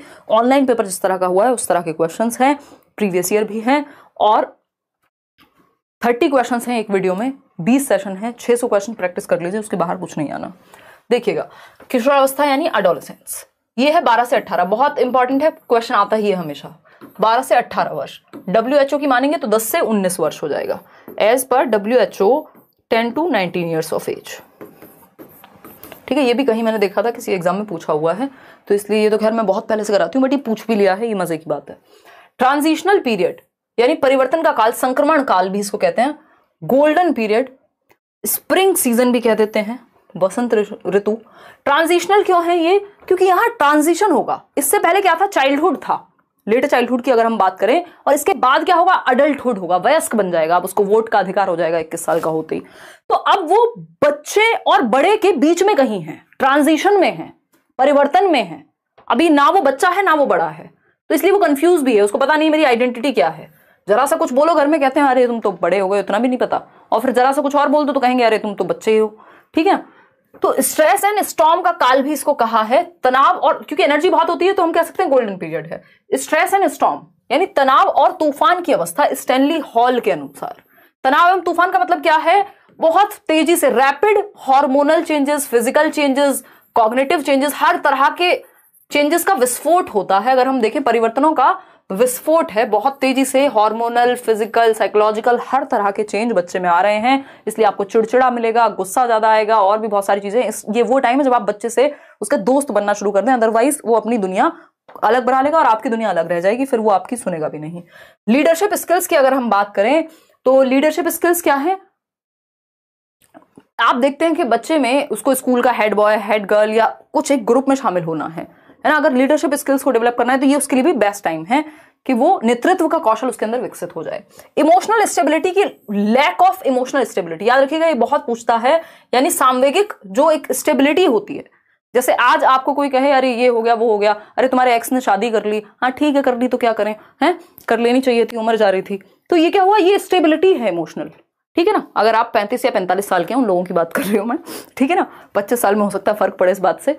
लेकिन यहां पे क्या है, अगर आप 12 से 18 वर्ष के होते, 12 से 18 वर्ष के अगर आप हैं, तो मक्खी भी अगर इधर से उधर जाए तो आपके इमोशंस को वो डिस्टर्ब कर जाती है। ठीक है ना, तो आपके इमोशंस को वो कर जाती है डिस्टर्ब। तो ये वो वाला टाइम है जब इमोशनली स्टेबल नहीं है बच्चा, 2 मिनट में गुस्सा आ जाएगा, 2 मिनट में खुश हो जाएगा, 2 मिनट में कुछ और हो जाएगा, तो वो क्या है? इमोशनली इनस्टेबल है, अस्थाई है उसके संवेग जो है। ठीक है ना, अगर हम बात करें, देखो नींद खुल गई फिर से कई लोगों की, अगर हम बात करें तो ये क्या है, इमोशनल स्टेबिलिटी नहीं होती। ध्यान रखिएगा, लैक करता है, पेपर में दे देगा इमोशनल स्टेबिलिटी होती है, जबकि लैक करता है इमोशनल स्टेबिलिटी। अभी कहां से आ गई सरकार, है ना। अभी तो वो ब्रेकअप पैचअप दुनिया के किसी और दूसरे का भी होगा ब्रेकअप, उस पर भी रोलेगा, ठीक है ना। तो अगर हम बात करें तो ये इमोशनल स्टेबिलिटी की कमी है, यहाँ पे तनाव और तूफान का काल है। दूसरी भाषा में कहें तो आइडेंटिटी क्राइसिस का काल है, जिसको एरिक एरिक्सन कहते हैं। एरिक एरिक्सन के अनुसार इन्होंने एक थियरी दी है अपनी 8 स्टेजेस की, प्रॉपर लाइफ स्पैन थियरी बोलते हैं इसको, साइको सोशल डेवलपमेंट, मनो सामाजिक विकास का सिद्धांत। तो जनरली पेपर में नहीं आता है बट इनडायरेक्टली पूछ लेता है, कोई कह रहा है हम लोग तो हमेशा जागे रहते हैं।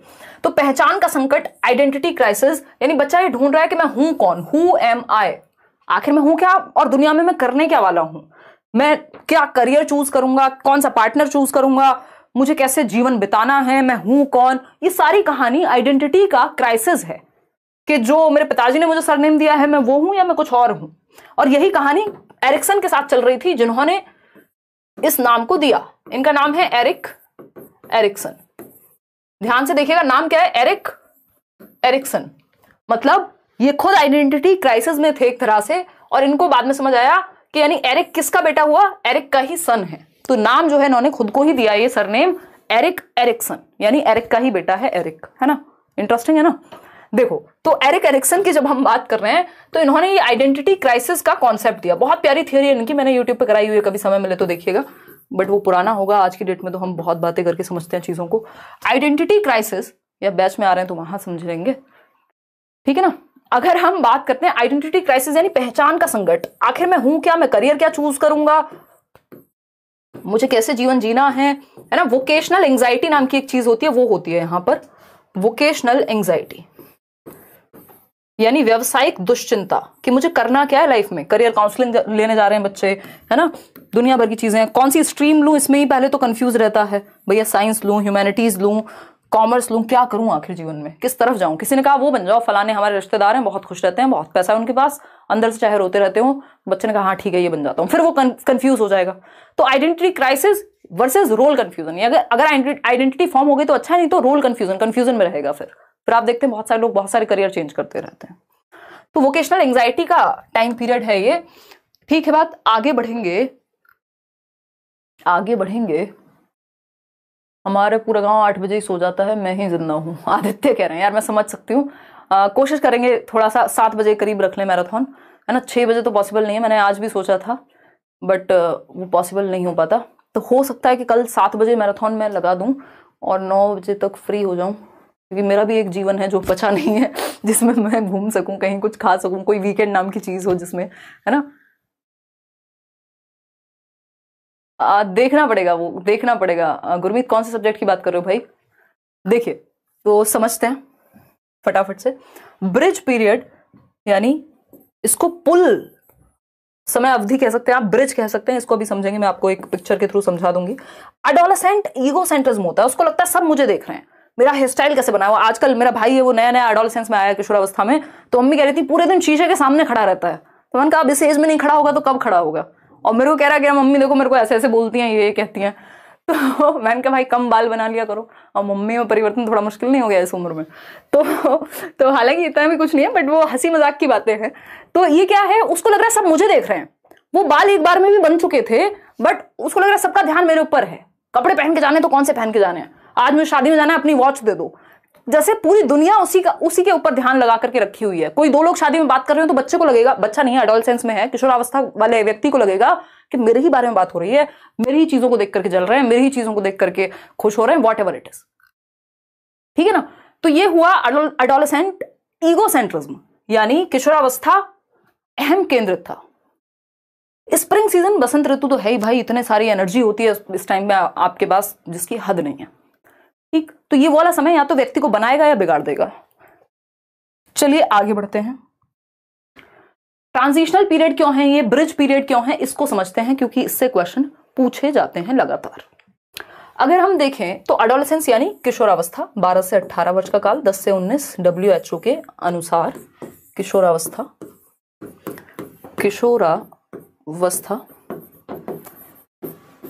एडोलेसियर से आया है ये बेसिकली जो वर्ड है, टू ग्रो टू मेच्योरिटी, जिसका मतलब होता है अब मैं पता नहीं क्यों इतने डिटेल में जा रही हूँ, बट ठीक है, पढ़ लो यार, नुकसान नहीं होगा। एडोलेसिया से ये वर्ड आया जिसका मतलब होता है to grow to maturity, to grow to maturity, यानी परिपक्वता की ओर आप बढ़ रहे हैं, अभी हुए नहीं है परिपक्व, ठीक है। तो ये एक बात है।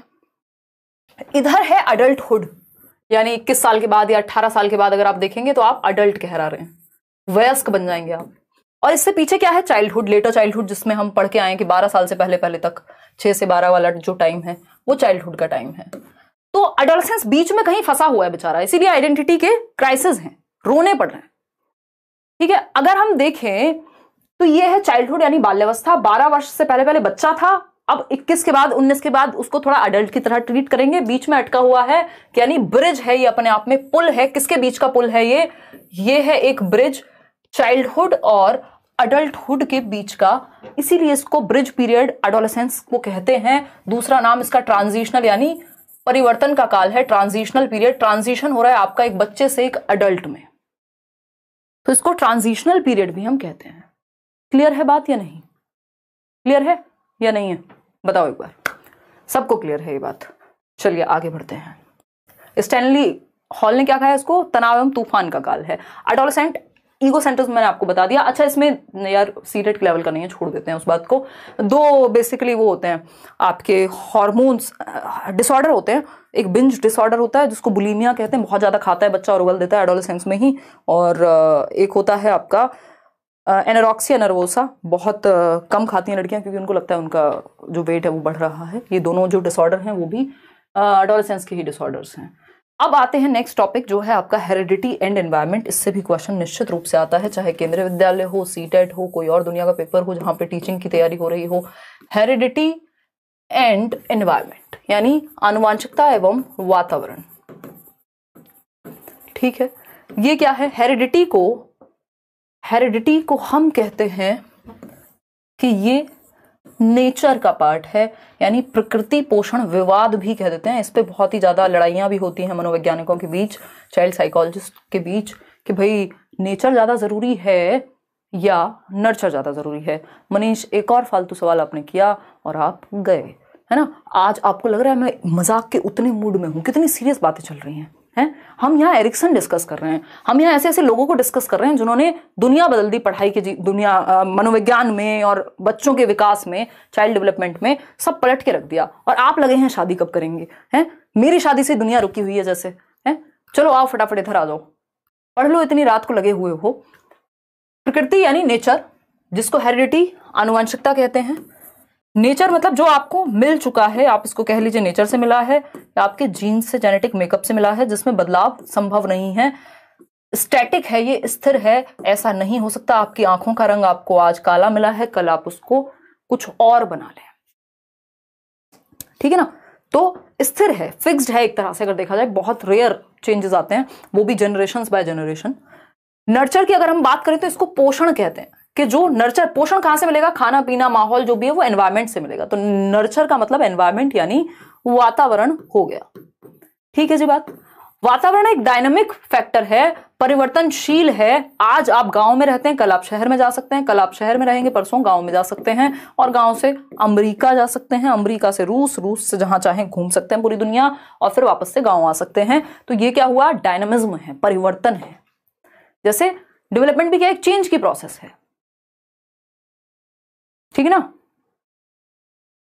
बहुत बढ़िया, ऑल द बेस्ट साक्षी और आपकी दोनों सहेलियां अर्चना और लक्ष्मी, है ना। पढ़ लो, अब आ जाओ, ऑल द बेस्ट। अरे आप लोग बढ़िया करके आओगे, इतनी मेहनत क्यों चल रही है तो। लेकिन अब आपके बस का अगर पढ़ना नहीं है टिक करके तो प्रॉब्लम है, अदरवाइज अगर जो लोग पढ़ सकते हैं, ऑफकोर्स आप लोग पढ़ ही सकते हैं, तभी रुके हुए हैं, तो फिर उस स्थिति में कुछ नहीं कर सकते। तो प्रकृति यानी हेरिडिटी यानी नेचर, इसमें परिवर्तन उतना संभव नहीं है, जेनेटिक है। वही पोषण की अगर हम बात करते हैं तो ये एनवायरमेंट यानी डायनामिक है, परिवर्तनशील है, परिवर्तन आप आसानी से एनवायरमेंट में कर सकते हैं।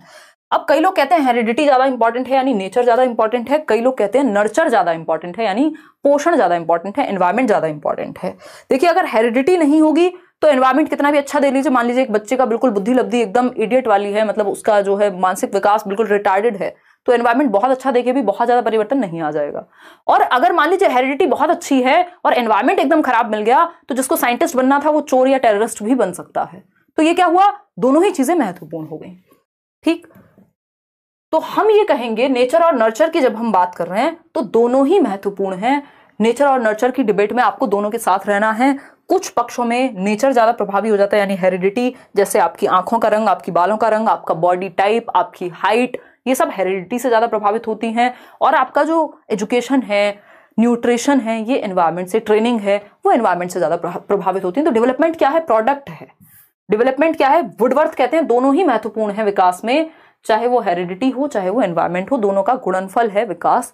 लेकिन याद रखिएगा गुणनफल है, एडिशन नहीं है, एडिटिव नहीं होते। ये पेपर में पूछा जा चुका है और ये अलग अलग लेवल्स के तरीके से भी पूछा जाता है। एडिटिव नहीं होते, यानी योग नहीं हो सकता हेरिडिटी और एनवायरमेंट का। हेरिडिटी प्लस एनवायरमेंट बराबर डेवलपमेंट नहीं होता, ये क्रॉस लगा लीजिएगा इस चीज पे।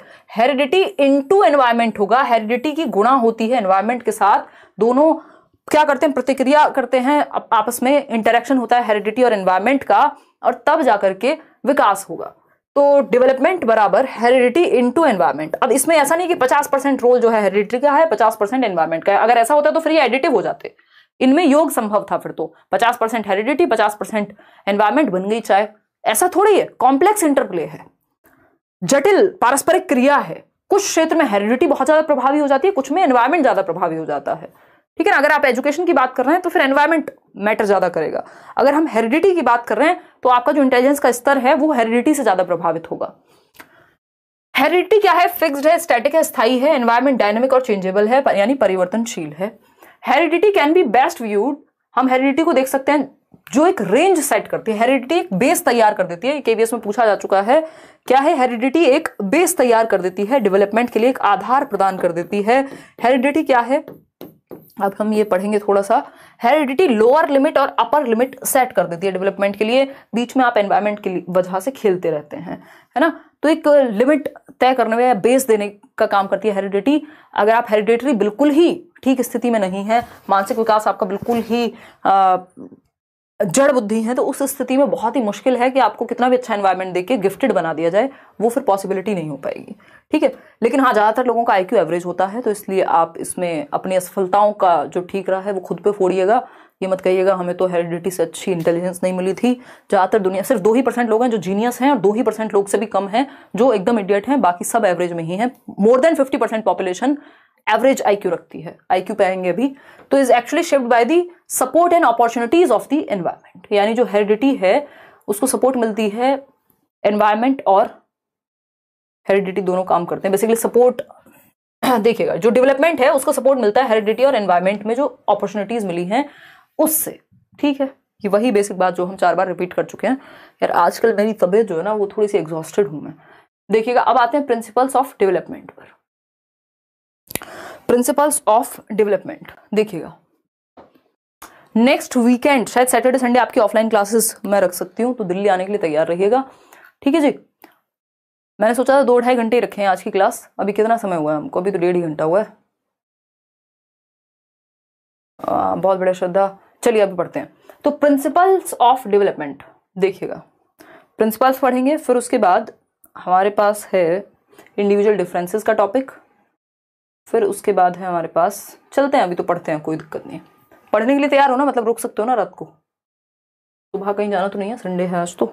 देखिएगा, संडे रात को हो जाएगा। प्रिंसिपल्स ऑफ डेवलपमेंट देखिएगा, यानी विकास के सिद्धांत देखिएगा एक बार। विकास के सिद्धांत है, यहां से भी एक क्वेश्चन आपका हर हालत में ही आता है और लगभग हर एक एग्जाम में आता है। यस, पढ़ सकते हैं अभी तो। ईवीएस के नोट्स भी मिलेंगे। कल 7 बजे रख सकते हैं या तो सेशन, या फिर एक दिन रुक करके हर दिन मैराथन रख सकते हैं। चलो देख लेंगे वो, आप एक बार वीडियो चेक कर लेना, हो सकता है कल 7 बजे आपका एक मैराथन सेशन आपको मिल जाए।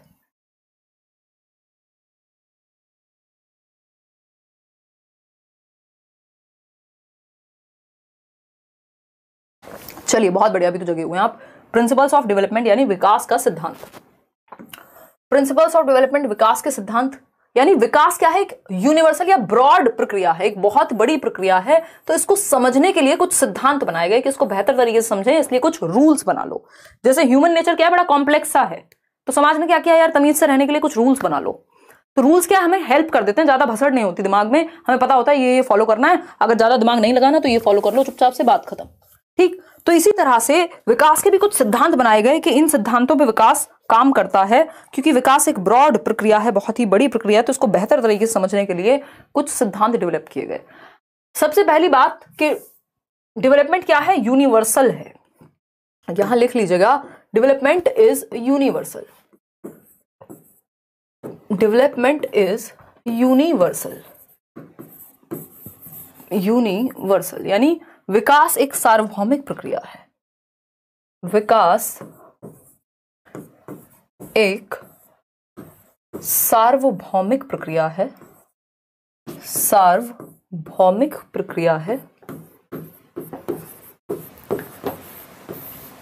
यानी पूरी दुनिया में, चाहे आप एशिया में रहते हो, यानी आप भारत के बच्चे हैं, आप पाकिस्तान के बच्चे हैं, आप श्रीलंका के बच्चे हैं, या आप अमेरिका के बच्चे हैं, आप कजाकिस्तान के बच्चे हैं, आप रशिया के बच्चे हैं, आप कनाडा में रहने वाले एक बच्चे हैं, मतलब दुनिया के सारे बच्चों में विकास की जो प्रक्रिया है वो लगभग सेम तरीके से काम करती है।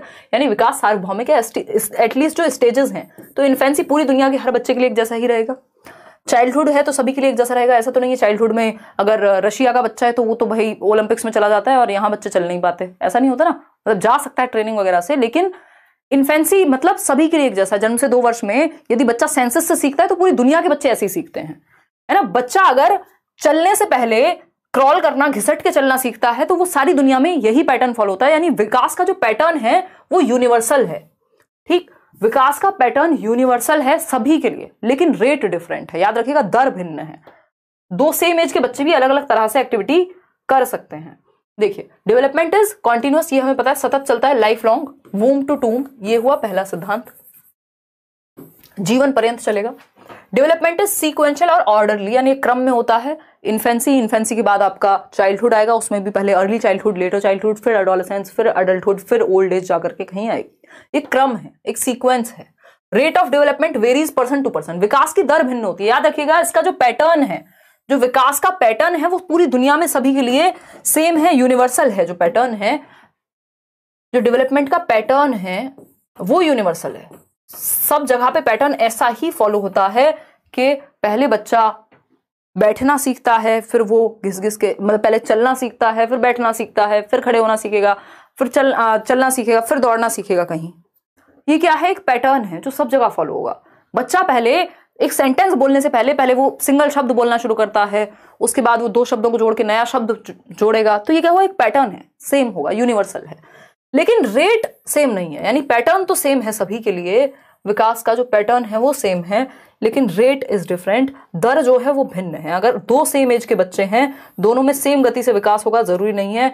एक बच्चा है जो 9 महीने में खड़ा होना सीख गया था, दूसरा बच्चा है जिसको लगभग 1.25 साल या 1.5 साल लग गया। तो दर भिन्न है। किसी में कोई चीज तेजी से होती है, उसमें हेरिडिटी और एनवायरमेंट दोनों ही कारण होते हैं, किसी में वही चीज जल्दी हो जाती है। ठीक है ना, क्लियर है? कोई दिक्कत परेशानी इस बात को समझने में अगर है तो आप बता सकते हैं। क्लियर है ना?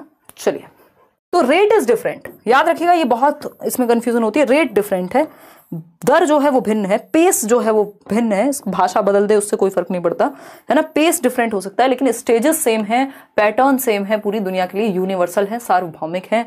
ये छोटी छोटी बातें हैं जो आपको बड़े बड़े नंबर बचाएंगी। ठीक, आगे बढ़ते हैं। डेवलपमेंट जो है वो प्रोसीड करता है जनरल टू स्पेसिफिक, सामान्य से विशिष्ट की ओर जाता है विकास। सामान्य से विशिष्ट की ओर जाता है। पहले बच्चा जनरल एक्टिविटीज करता है, यानी हाथ पांव पूरे शरीर से रोएगा भी तो, या अगर किसी सामान को पकड़ना है, बॉल पकड़ाओगे ना, वो ऐसे पकड़ेगा पूरे हाथों का यूज करके, पूरी आर्म्स का यूज करके। बाद में तो आप ऐसे कैच कर लेते हैं। ये क्या हुआ, स्पेसिफिक एक्टिविटी। पहले पेन पूरे हाथ से पकड़ रहे थे, अभी आप सिर्फ एक फिंगर और थंब का यूज करके पकड़ लेते हैं, तो इसी को सामान्य से विशिष्ट कहेंगे।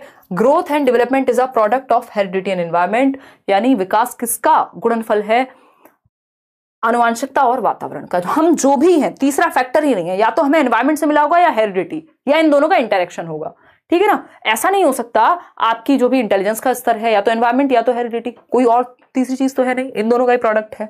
डेवलपमेंट प्रेडिक्टेबल होता है, यानी पूर्वानुमान लगाया जा सकता है। भारतवर्ष में एक कहावत जो है वो बहुत ही फेमस है कि पूत के पांव पालने में दिख जाते हैं, यानी पुत्री के भी दिख ही जाते होंगे, बट ऐसे ही चलता है समाज जनरली, बदल जाएगा समय के साथ। तो ये क्या हुआ कि मतलब आप बच्चे को, इसका कुल मिला के अर्थ ये है कि आप बचपन में ही देख सकते हैं जो उसकी एक्टिविटीज है, उस आधार पे आप अनुमान लगा सकते हैं कि विकास ये इस तरह की स्थिति में या इस चीज में ज्यादा इंटरेस्ट रखता है तो उसको इधर भेज सकते हैं।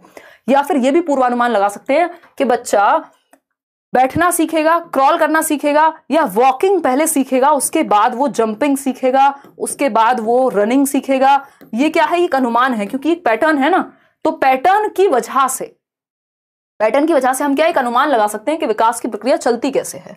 There is a constant interaction between all factors of development, यानी विकास के जितने भी पक्ष हैं वो सब आपस में जुड़े हुए हैं, फिजिकल, कॉग्निटिव, सोशल और इमोशनल। क्लियर है कि नहीं है ये बता दीजिए, फिर हम बढ़ जाएंगे आगे। अच्छा, एक डायरेक्शन जो है प्रिंसिपल का, वो प्रिंसिपल ऑफ डायरेक्शन जो है वो बहुत ही महत्वपूर्ण है। देखिएगा, डेवलपमेंट मॉडिफिएबल है, रिवर्सेबल नहीं है, ये बात भी ध्यान रखिएगा पेपर में। और कोई कह रहा है ऊंट के पास, अच्छा जो भी है यार, ठीक है ना, समझ लिया करो।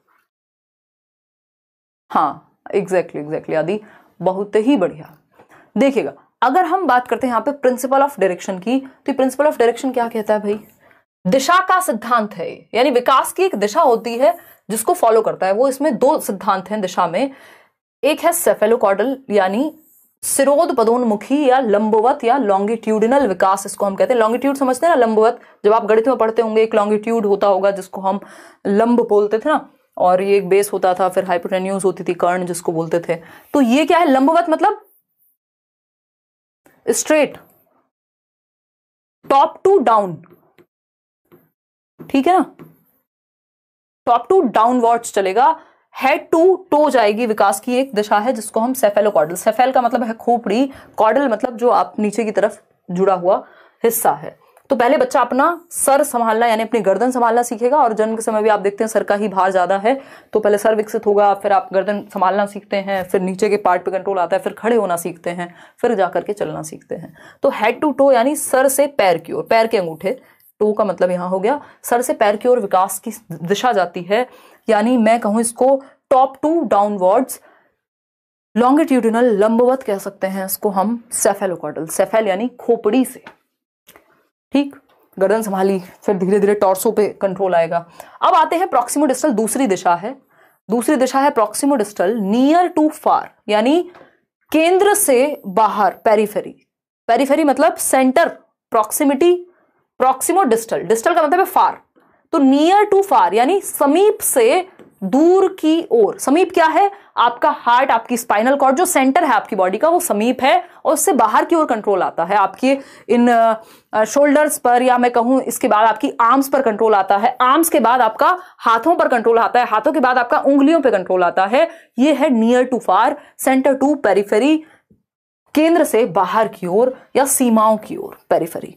इसी को आप ग्रॉस टू फाइन भी कह सकते हो, मतलब एग्जैक्टली नहीं, बट पेपर में general to specific, gross to fine इसी से जोड़ के दे दिया जाता है कि बच्चा है, पहले वो पूरे हाथ से पेन उठाता था, वो 2 उंगलियों से उठा लेगा, तो ये क्या है, प्रॉक्सिमो डिस्टल है। ठीक है, इतनी बात क्लियर है। पहले आपकी स्पाइनल कॉर्ड डेवलप होती है, आपका हार्ट डेवलप होता है, आपका बॉडी का सेंटर डेवलप होता है, ये सारी चीजें इसी में आती हैं। इसको ध्यान जरूर रखिएगा। सेफेल का मतलब ही है खोपड़ी, तो हेड टू टो तो यानी स्रोतपदोन्मुखी, सेफेलोकॉर्डल, प्रॉक्सिमो डिस्टल यानी near to far, centre to periphery, केंद्र से बाहर की ओर। अब आते हैं व्यक्तिगत विभिन्नताएं, इस पे भी कई क्वेश्चन देखने को मिलते हैं। इंडिविजुअल डिफरेंसेस, लग नहीं रहा आज इंटेलिजेंस हम कर पाएंगे, कल थोड़ा जल्दी क्लास शुरू करेंगे, कम से कम भी 7 बजे से, और ताकि 10 बजे तक भी अगर लेनी हो तो 3 घंटे के करीब हम सेशन रख पाएं, क्योंकि अगर पूरा सिलेबस इतने डिटेल में समझना है तो समय लगेगा अच्छा खासा, है ना। देखिएगा, व्यक्तिगत विभिन्नताओं का आधार, basis of individual differences. Individual differences क्या हैं? क्या कोई भी 2 लोग बिल्कुल एक जैसे हो सकते हैं? नहीं हो सकते, नहीं तो रॉबर्ट्स बन जाएंगे, है ना, चिट्टी बन जाएंगे फिर वो। ठीक है, चिट्टी भी एक जैसा नहीं रहा था, खैर बाद में, आज मैं चिट्टी की जान को आई हुई हूँ। ठीक, तो बेसिकली चिट्टी वो मूवी है ना, रोबो, याद अगर किसी ने ना देखी हो, कोई अलग यूनिवर्स में रहता हो तो ये क्या हुआ, रॉबर्ट्स बन जाएंगे अगर हमें इंडिविजुअल डिफरेंसेस नहीं होंगे, व्यक्तिगत विभिन्नताएं नहीं होंगी।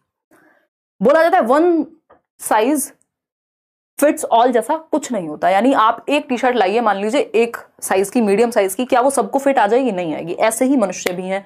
आपने एक और चीज सुनी होगी जनरल कहावत में कि 5 उंगलियां भी एक जैसी नहीं होती हाथ की, इसका मतलब इनमें भी इंडिविजुअल डिफरेंसेस हैं, है ना, व्यक्तिगत विभिन्नताएं हैं। अगर आप ट्विंस भी हैं, अगर आप दोनों एक साथ भी पैदा हुए हैं, अगर आप 2 भाई बहन हैं या भाई भाई हैं, है ना, या 2 बहनें हैं, तो तब भी आपके अंदर अंतर पाए जाएंगे, आपके टेम्परामेंट में, आपके नजरिए में, आपके एटीट्यूड में, आपके एप्टीट्यूड में, बहुत सारी चीजों में।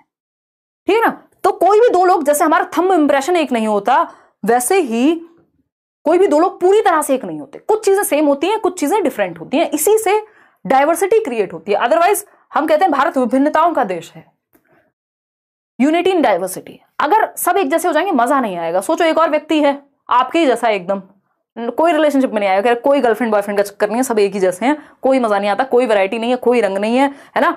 थोड़ा कुछ तो आप दोस्त को कुछ बोल रहे हैं, वो आपको दो टॉन्ट मारे, फिर तो जाके मजा आता है ना। एक व्यक्ति है जो आसानी से नाराज हो जाता है, दूसरा है जो आसानी से नाराज नहीं होता, तीसरा है जो स्पोर्ट्स में बहुत अच्छा है, चौथा है जो फिलॉसफी में बहुत अच्छा है। तो इससे रंग भरते हैं नेचर में।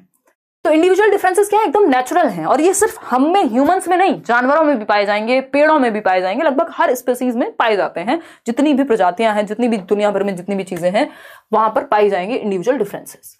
इंडिविजुअल डिफरेंसेस का आधार क्या है, किस किस वजह से हम अलग होते हैं, हमारे बुद्धि के स्तर में अलग होते हैं।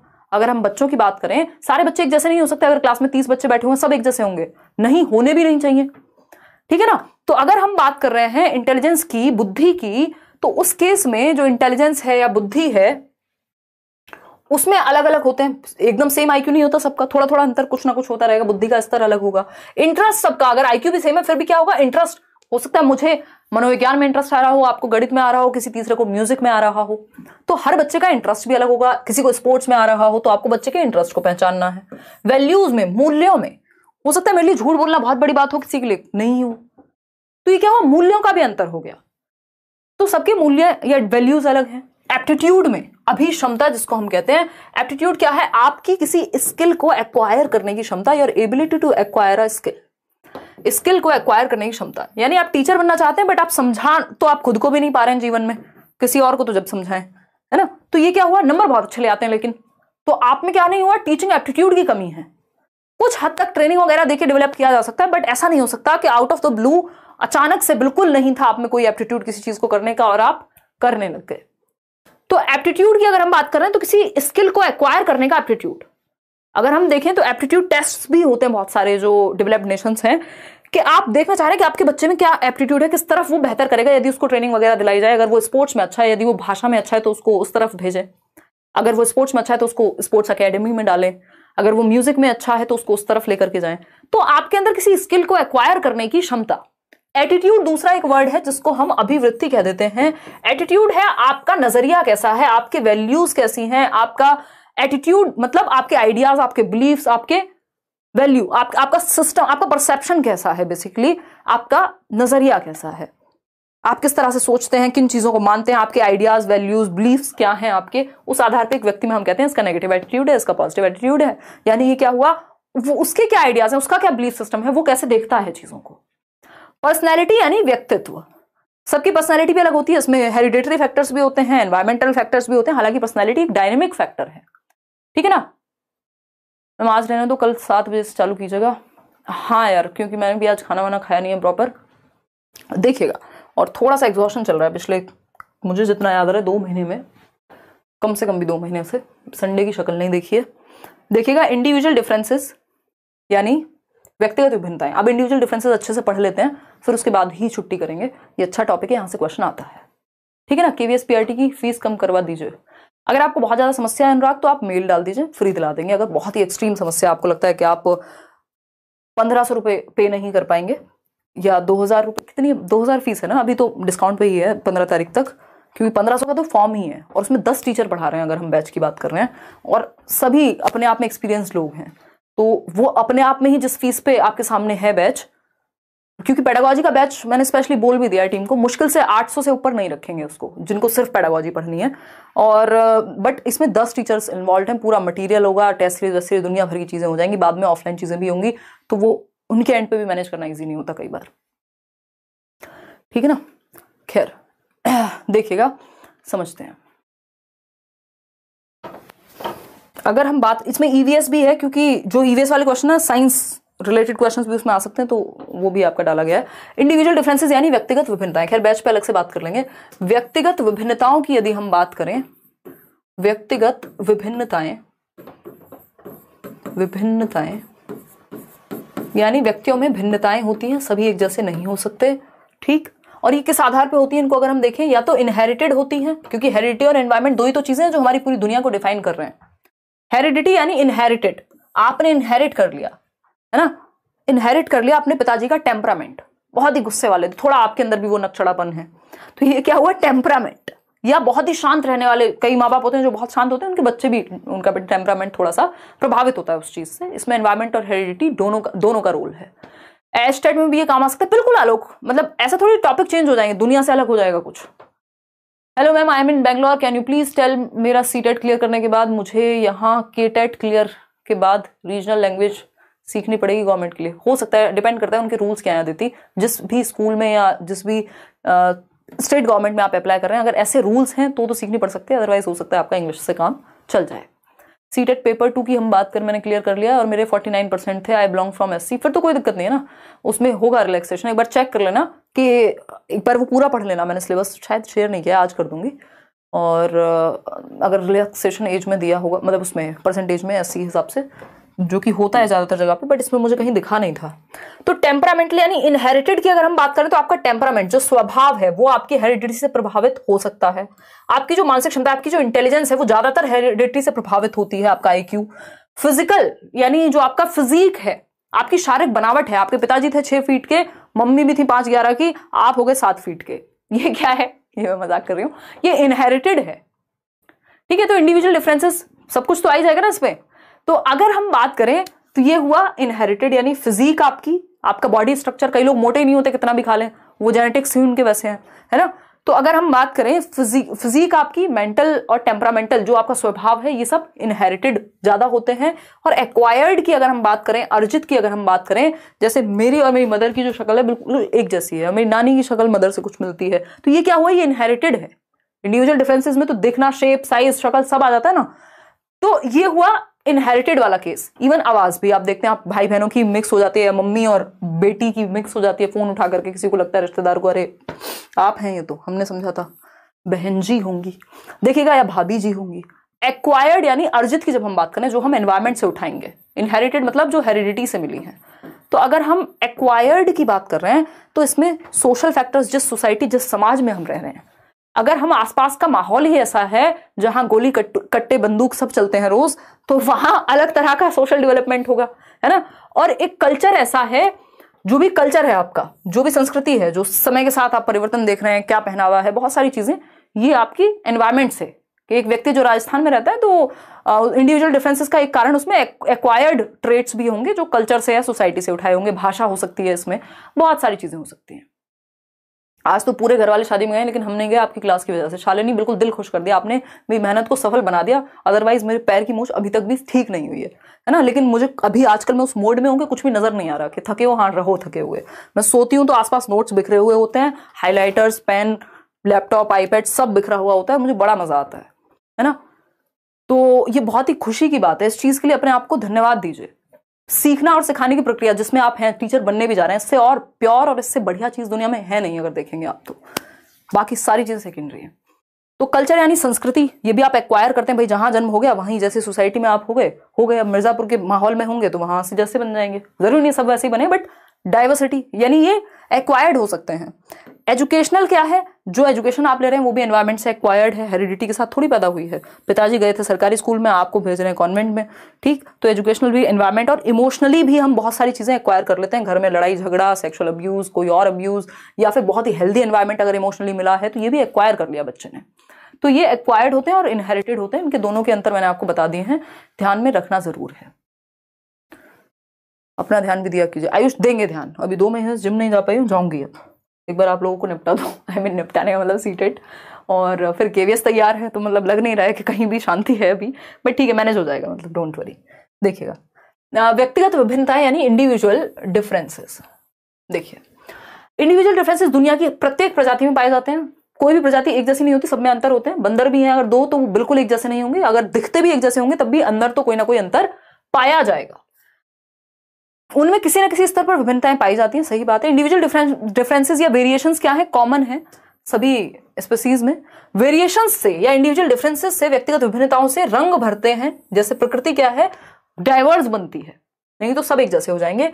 Variability is a fact of nature and individuals are no exception. यानी ये प्रकृति का नियम है कि हम में वेरिएबिलिटी है, और इस चीज को हम क्या करते हैं, हम इसको हमें आपको बच्चे की जो इंडिविजुअल डिफरेंसेस है उनको सराहना है, उनको बेहतर करना है। कोई बच्चा है जो स्पोर्ट्स में अच्छा कर सकता है तो उसको वैसा माहौल दीजिए, कोई बच्चा है जो मैथ्स में अच्छा कर सकता है तो उसको वैसा माहौल दीजिए, कोई बच्चा है जो लैंग्वेज में बहुत अच्छा कर सकता है उसको वैसा माहौल दीजिए। तो अपने मेथड में परिवर्तन बच्चों के इंडिविजुअल डिफरेंसेस के अकॉर्डिंग लाने। लेकिन हम क्या करते हैं, फलाना बच्चा है गुप्ता जी का और शर्मा जी की बेटी है, तुम तो इतने नंबर लाते नहीं हो। हमने कहा सब एक जैसे बन जाओ, रोबोट्स बन जाओ, सब डिफरेंसेस हैं कैसे तुम में। जबकि हमें वो डिफरेंसेस को क्या करना था, एक्सेप्ट करना था, या उसको लेके खुश होना चाहिए था कि भाई मेरे 3 बच्चे तीनों अलग अलग तरह के कलाकार हैं, है ना, कोई किसी चीज में अच्छा है, कोई किसी चीज में अच्छा है। लेकिन नहीं, अगर आप खुश भी होंगे तो आपके रिश्तेदार आके कहेंगे अरे आपका फलाने वाला बेटा या बेटी तो अच्छा है, ये सेकंड वाला थोड़ा अजीब है और ये थर्ड वाला तो कुछ और ही है। तो ये क्या स्थिति, कंपैरिजन हम शुरू कर देते हैं, जबकि हमें इस चीज को एम्ब्रेस करना है। ये बहुत ही अच्छी बात है कि आपके पास वैरायटी है, अदरवाइज बोर हो जाएंगे। नोट देखिएगा, इसमें एक नोट है कि नोट वो वाला नोट नहीं है कैश वाला, है ना, टिप्पणी है, respect individual differences and don't laugh at others. आपको ये चीज ध्यान रखनी है, बच्चों में भी इंस्टिल करनी है कि व्यक्तिगत विभिन्नताओं का आपको ध्यान रखना है, रिस्पेक्ट करनी है उसकी, ना कि बच्चों को एक दूसरे पे हंसना है उनकी जाति या उनके धर्म या उनके शरीर या उनके रंग या उनकी रुचियों के आधार पर या उनके खाने या उनकी भाषा के आधार पर। आप बच्चों में विभेद नहीं करते, बल्कि उन चीजों को आप रिस्पेक्ट करते हैं कि इंडिविजुअल डिफरेंसेस आर देयर, ठीक है। और बच्चे फिजिकल कैरेक्टरिस्टिक्स में अलग दिख सकते हैं, रंग में, हाइट में, वेट में, स्ट्रेंथ में, हेयर कलर में अंतर पाया जा सकता है। इंटेलिजेंट हो सकते हैं कुछ बच्चे, डल हो सकते हैं कुछ, डोमिनेंट और सबमिसिव हो सकते हैं कुछ, क्रिएटिव होंगे कुछ, नॉट सो क्रिएटिव होंगे कुछ, आउटगोइंग होंगे जिनको बाहर जाना पसंद होगा, कुछ विड्रॉन होंगे जिनको बाहर जाना उतना पसंद नहीं होगा। जैसे मैं अगर दिन में आधे घंटे भी बाहर ना निकलूं तो मुझे लगता है कि मैं जीवन क्यों जी रही हूं, है ना। मेरी कोशिश रहती है क्लास के बाद भी अगर मौका मिले तो आधे घंटे हवा खा लो, ठीक है ना, एक कॉफी ही पी लो, मिल लो किसी से अगर पॉसिबल है तो ये क्या हुआ, क्योंकि मुझे हर दिन कहीं जाने की आवश्यकता होती है, मेरा रूटीन बहुत ही फ्लेक्सिबल है, तो ये क्या हुआ, मतलब विड्रॉन नहीं हूं मैं। हो सकता है किसी को घर से निकलना अच्छा लगता ही ना हो, उसको लगे यार मेरे को तो अकेले एकांत में रहने दो, या आप दोनों भी हो सकते हैं अलग अलग समय पे। तो आप आउटगोइंग हो सकते हैं बहुत ज्यादा, किसी को पार्टी पसंद है, किसी को अकेले रहना पसंद है, एकांत पसंद है। The list of variations can be endless. तो अंतरों का जो है अंत, व्यक्तिगत विभिन्नताओं का अंत नहीं है, बहुत तरह की व्यक्तिगत विभिन्नताएं व्यक्ति में हो सकती हैं। अब इसमें बहुत इंपॉर्टेंट चीज है, जो टर्म्स आपके पूछे जाते हैं पेपर में, विद्यालय में यूनिफॉर्म आवश्यक है। यूनिफॉर्मिटी की हम बात करते हैं ना, यूनिफॉर्म समझते हैं आप, सब एक जैसा। अगर ऐसे यूनिफॉर्म के नाम पे स्कूल फेमस हो जाते हैं, हमारे यहाँ एक स्कूल है, उसको मतलब लोग मजाक में बोलते हैं, खैर, हरी वर्दी गुंडागर्दी, कि वहां की जो यूनिफॉर्म है वो कैसी है, हरी है, ग्रीन है, कोई कॉन्वेंट स्कूल है। और मान लीजिए किसी और स्कूल की यूनिफॉर्म है, वो एक ही जैसी होती है, तो व्हाइट शर्ट है, ब्लू कलर की पैंट है या स्कर्ट है, या कोई और, मतलब यूनिफॉर्म मतलब सबके लिए एक जैसा। चाहे आप के घर में बहुत अधिक धन है, किसी भी जाति से हैं आप, किसी भी समुदाय से हैं, किसी भी चीज में इंटरेस्ट है, आपको फैशन में है नहीं है, बट यूनिफॉर्म सबके लिए एक जैसी है। इससे क्या होता है, थोड़ा सा ये हो जाता है कि मान लीजिए जिसके पास संसाधन ज्यादा है वो स्कूल में सज के आए, और एक बच्चा है जिसके पास, बेचारे के पास कपड़े भी ठीक से नहीं है, तो वो ना पहन के आए, तो अजीब सी स्थिति बन जाएगी। तो इसलिए ये एक रूपता जरूरी होती है कि यूनिफॉर्म हम बना देते हैं। अभी तक तो हमारी कंट्री में एटलीस्ट हम ये फॉलो कर ही रहे हैं। कोई कुछ पूछ रहा है, सिद्धार्थ साहू कह रहे हैं सीटेट अपीयरिंग स्टूडेंट के लिए क्या चांस है केवीएस में, 2 दिन बहुत पेनफुल गए हैं, नोटिफिकेशन देखकर क्या करूं समझ नहीं आता। सिद्धार्थ, अगर आप मुझसे ऑनेस्टली पूछेंगे, अगर मैं आपके दिल को खुश करने की बातें करना चाहूं तो कोई अंत नहीं है। मैं ट्विटर अभियान से लेके जो आप कहेंगे वो भी कर दूंगी, अगर आप कहना चाह रहे हैं। अदरवाइज आप लॉजिकली पूछेंगे और सच में पूछेंगे जैसा सिस्टम है, तो मुझे लगता है होना नहीं है कुछ। अब ये जनरली मैं नेगेटिव बातें नहीं करती हूँ, बट थोड़ा सा अगर हम लॉजिक का प्रयोग करें यहाँ, तो 1 मिनट में हम देख सकते हैं। मैंने बताया आपको 2016 से 18 में वैकेंसी आई थी केवीएस की, और 2016 से 18 तक 2 साल से भी ज्यादा का समय हो चुका था, सीटेट नहीं हुआ था, ठीक। तो उस टाइम पे एक रीजन था कि उन्होंने अपीयरिंग में अलाउ कर दिया। क्यों? क्योंकि सीटेट की गलती है कि 2 साल से नहीं निकाला, ठीक है ना। अभी स्थिति क्या, अब आप कहेंगे कि नहीं साल में 2 बार होता था सीटेट, अब 1 बार हो रहा है। अब वो कहें अब केवीएस भी 4 साल में आई है वैकेंसी, इस चीज पे आप घेर नहीं सकते। जो स्थिति है सरकार को घेरने वाली या संस्था को घेरने वाली, वो ये लॉजिक उतना नहीं बन पाता उनके अकॉर्डिंग। इसमें ये चीज हो सकती थी, मान लीजिए, क्योंकि जो आज सीटेट अपीयरिंग में है, ध्यान से समझिएगा, जो सीटेट अपीयरिंग में है, तो ऐसा तो है नहीं उसकी एज निकल गई है। इसका मतलब वो तो अपनी पढ़ाई अपनी गति से कर रहा था, उसका तो कोई नुकसान नहीं हुआ, ना कोरोना से ना किसी और से। वो तो अभी अगर बीएड या डीएलएड में पढ़ ही रहा है या पढ़ ही रही है, तो उसकी एज तो निकल नहीं रही, वो तो अपनी पेस पे पढ़ रहा है। अगर केवीएस वो पहले दे भी देते तो क्या ही हो जाता, है ना। तो अब ये इनकी अपनी सेंसिटिविटी है कि ये लोग कर सकते थे अलाउ, जो कि कर देते तो कुछ बुरा नहीं हो जाता, बट अगेन इसमें बहुत ज्यादा बन नहीं पा रही बात। मतलब मुझे नहीं लगता कि इस चीज पे बहुत ज्यादा परेशान होके, या उनको तो लग रहा है आप तो अपने पेस पे चल रहे हैं, क्या हो गया अगले साल फिर दे देंगे, जरूरी थोड़ी 4 साल बाद ही आएगी। तो लेट्स सी क्या रहता है। मेरी तरफ से आप लोग जैसा कहेंगे वैसा हो जाएगा, बट मुझे पर्सनली इस बात में बहुत ज्यादा तर्क महसूस नहीं हो रहा कि इस चीज को लेकर के आपको बहुत ज्यादा उम्मीदें नहीं पालनी चाहिए। अगर कोशिश कर भी रहे हैं बहुत अच्छी बात है, आधार ग्राउंड या रीजंस तो हर चीज के हैं, बट सक्सेस के जो चांसेस हैं वो बहुत रेयर हैं इस केस में, है ना। खैर ये अपने आप में निराशाजनक बात भी है, बट अब इसमें मैं कोई मीठी गोली देके क्या करूं आपको।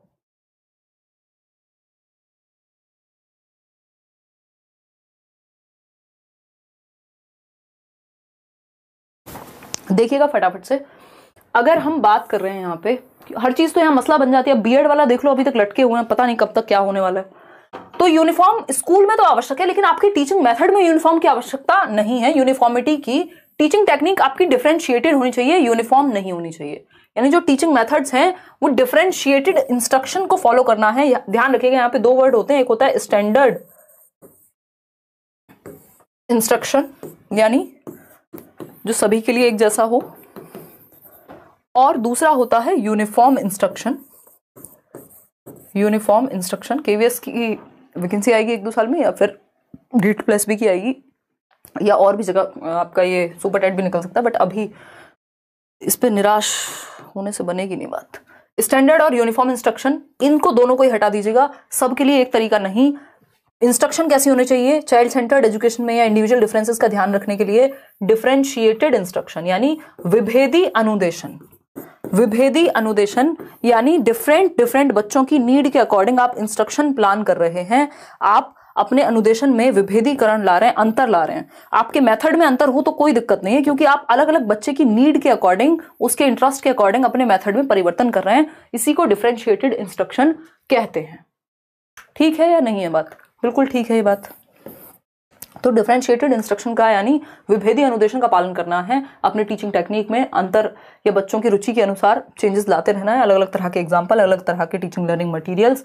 स्टैंडर्ड और यूनिफॉर्म तो सबके लिए एक जैसा हो जाएगा, तो सबको एक मेथड से, सबको एक डंडे से हाँकेंगे तो काम नहीं चलेगा। टीचर के लिए इंडिविजुअल डिफरेंसेस का ध्यान रखने के लिए एक तो आपको एक रूप अनुदेशन नहीं देना है कि सबको एक जैसा यूनिफॉर्म इंस्ट्रक्शन नहीं। डिफरेंशिएटेड यानी विभेदी अनुदेशन यस, ये देना है, ये पॉजिटिव है बच्चों की नीड के अकॉर्डिंग। अगर आपको ग्रुप बनाना भी है बच्चों का तो विभेदी अनुदेशन का प्रयोग करेंगे डिफरेंट एबिलिटीज के आधार पे। ग्रुपिंग अगर हो भी रही है तो होमोजीनियस होने की बजाय, एक होता है होमोजीनियस ग्रुप, एक रूप जिसको हम कहते हैं। होमोजीनियस मत बनाइए यानी जिसकी सबकी एबिलिटी एक जैसी है। होमो का मतलब ही होता है सेम, तो बिल्कुल सेम एबिलिटी वाले बच्चे हैं जो सब 60% लाते हैं, उनको एक ग्रुप में डाल दिया। ये मत करिए। अगर ग्रुपिंग करनी भी हो तो हिट्रोजेनस यानी विषम रूपी करिए, जहां पे डिफरेंट एबिलिटी वाले बच्चे हो, एक 60% वाला हो, एक 33% वाला हो, एक 90 वाला हो, किसी को ड्राइंग में इंटरेस्ट है, किसी को पेंटिंग में इंटरेस्ट है, तो डिफरेंट टाइप ऑफ बच्चे होने चाहिए आपके एक ग्रुप में, उसको अच्छा माना जाएगा। सेम एबिलिटी वाली ग्रुपिंग से बचना है ना। पहले तो एबिलिटी ग्रुपिंग से ही बचना है और उसमें भी सेम एबिलिटी वाली तो बिल्कुल बचना है। अब आता है मोटिवेशन। तो मोटिवेशन हम करेंगे कल, हम 7 बजे तो हर हालत में शुरू कर ही देंगे। बस मुझे कहीं जाना ना हो कल, जो कि जाना नहीं ही होगा। आज के लिए इतना ही रखेंगे, कोई और बात हो तो बता दीजिए, है ना। हिंदी कंटेंट ज्यादा ऐड हुआ है सेशन में, थैंक यू। हाँ गोविंद, ये नोट्स उस तरह से बनवाए थे, मतलब बनवाए क्या थे भाई, बनवाए कैसे बोल रहा हूँ, तो पाप लगेगा मुझे एक्चुअली। ये नोट्स हंसी आ रही है मुझे। अब मैं आपको पूरी कहानी बताती हूँ। एक लर्नर है हमारे, उन्होंने हमें ये क्लास देख करके कुछ एक नोट्स लिख करके भेज दिए। अब उस टाइम पे क्या हुआ कि वो आ गया हमारे पास नोट्स। मैंने सोचा ठीक है यार, इसको टाइप करा देती हूँ और दे दूंगी, ईजी हो जाएगा थोड़ा मेरे लिए भी, क्योंकि अपना ही लर्नर होते हैं तो वो उसी तरह से लिख लेते हैं। अब मैंने वो टाइप करा दिए, वो थे शायद 12 पेज या पता नहीं 14 पेज, फिर वो बने 26 पेज। जब मैं पढ़ने बैठी मेरे को लगा ये भी ऐड होना चाहिए, ये भी ऐड होना चाहिए, ये भी ऐड होना चाहिए, फिर वो 26 से 47 पेज बन गए। तो अब मैं ये बोलने की अधिकारी नहीं रही हूँ कि बनवा दिए थे, इसमें बहुत मेहनत गई है। तो मतलब कोशिश मैंने ये की थी, ये टाइप करा दिए थे कह सकते हो आप, कि इसमें बाइलिंगुअल सी स्थिति रहे और आप आसान भाषा में समझ पाएं। इसको प्योर इंग्लिश मीडियम में भी दे देंगे, उस पर काम करेंगे बिल्कुल। क्योंकि ये नोट्स वाला ऐसा काम है, आप किसी से करा भी लो ना, मजा नहीं आता, वो लैंग्वेज का टच ही नहीं आ पाता। मैम कुछ तैयारी नहीं हो पाया है, कुछ आगे मार्गदर्शन कीजिए। बीएड कर चुका हूँ मैंने, आपका पेड कोर्स भी ले रखा है, वीडियो देख नहीं पाता हूँ। अब कमर इसमें क्या करें, 2 बूंद जिंदगी की पिलाएं हैं। अगर देखोगे ही नहीं, दवाई खाओगे ही नहीं, फायदा कैसे होगा सरकार, है बताओ एक बार। तो इतना तो कर ही लो। दूसरा, अगर सीटेट की बात कर रहे हो, अगर नहीं देख पाए हो तो अब तो जितने यहाँ पे यूट्यूब पे मैराथॉन्स चल रहे हैं सिर्फ उनको देख लो। आज करियर विल पे भी एक क्लास थी तो कुछ 1000 लोग वहां भी होंगे और मैं उनके कमेंट्स नहीं देख पाई हूँ, बट तो आई एम सो सॉरी। चलिए आज कमेंट तो मैंने वैसे भी बहुत कम लिए हैं। कल मिलेंगे 7 बजे, आप तैयार रहिएगा, है ना, और थोड़ा सा पढ़ाई करेंगे। कल हम अभिप्रेरणा करने वाले हैं, उसके बाद हम करेंगे, क्योंकि 7 से 9-10 भी बज जाए तो कोई दिक्कत नहीं है, लेकिन अभी जब 12 बजते हैं तो बहुत ही वो वाली सिचुएशन हो जाती है कई लोगों के लिए। तो ये कहानी है। फिर हम इंटेलिजेंस करेंगे, काफ़ी कुछ है यार करने को, थोड़ा टाइम लग जाए बेशक, लेकिन मेरी कोशिश ये है कि कॉन्सेप्चुअल क्लैरिटी आपकी डेवलप हो, तब तो मैराथन का फायदा। नहीं तो 1 शॉट तो मैं पेपर से पहले कराऊंगी, वो फिर आप उस समय देख सकते हैं, ठीक है ना। केवीएस की फीस बता तो दी। जो जनरल पेपर है उसकी 1500 है, जो कंबाइंड बैच है पीआरटी वाला उसमें 2000 है, अभी डिस्काउंट है 15 तारीख तक, और ये बढ़ी हुई थी ऑलरेडी फीस, फिर इस पर चर्चा करके और इसको कम कराया है, तब जाके ये फीस है। इसके अलावा अगर हम बात कर रहे हैं तो आपका पेडागोजी का एक स्पेशल बैच है जो कल से शुरू होगा सिर्फ केवीएस के लिए ही, तो वो भी आप ज्वाइन कर सकते हैं। उसकी फीस 800 से ज्यादा नहीं रखेंगे, है ना। अब किसी का कोई भी सवाल हो, कोई भी बात हो तो आप पूछ सकते हैं, नहीं तो हम आज का सेशन यहीं समाप्त करेंगे। मोटिवेशन, किसी को पढ़ने की इच्छा हो रही है तो पढ़ भी सकते हैं। अब आपकी मोटिवेशन अगर बनी हुई है तो हमें कोई दिक्कत खास नहीं है। अब भूख लग के जा चुकी है।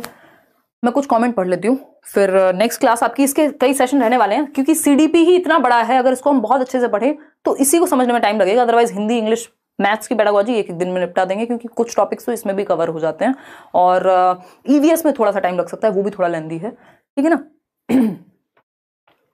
हाँ, एनईपी 2020 क्वेश्चन आने के चांसेस नहीं है, चिन्ह में आएंगे ही। पिछली बार इतने भर के क्वेश्चन दिए, अब तो एनईपी आ चुकी है ना, वो तो सब जगह आ रहे हैं। अगर आप वाइस प्रिंसिपल से लेकर दुनिया के किसी एग्जाम में चले जाएंगे आज की डेट में, तो एनईपी के क्वेश्चन आपको मिलेंगे, तो एनईपी से आप नहीं बच सकते हैं सरकार। मैंने 2 वीडियो बनाए हुए हैं, एक बार वो 2 क्लासेस अटेंड कर लीजिए एनईपी की। अब आपका कोई भी सवाल हो, सुझाव हो, विचार हो, ये नोट्स आप टेलीग्राम से डाउनलोड कर लीजिएगा, एक बार रीडिंग कर लीजिएगा, और जब क्लास देखेंगे तो और मजा आएगा। बहुत सारी ऐसी एक्स्ट्रा चीजें भी होंगी जो हम डिस्कस करते रहेंगे साथ साथ, जो जरूरी है। आपके एग्जाम सेंट्रिक बात कर रहे हैं हम, अदरवाइज तो जब मैं डेवलपमेंट की क्लास लेती हूँ पेडागोजी स्पेशल में, मुझे लगता है 15 क्लासेस तक चली जाती है एक चैप्टर की, तो वही एक बात है। मैराथन की क्लासेस चलेंगी अभी आपकी, जब तक ये सीडीपी कंप्लीट नहीं होता। इसमें 3 दिन भी लग सकते हैं, 4 दिन भी लग सकते हैं, ठीक है। चलिए, take care, bye bye. Depend करता है, कल अगर हमने 3-4 घंटे खींच दिया तो फिर 3 से 4 दिन में खत्म हो जाएगा। बहुत एनर्जी है अभी, पढ़ाइए। कौन है ये व्यक्ति? हाँ, आज इतना ही रखते हैं, फिर कल मिलेंगे। Bye bye.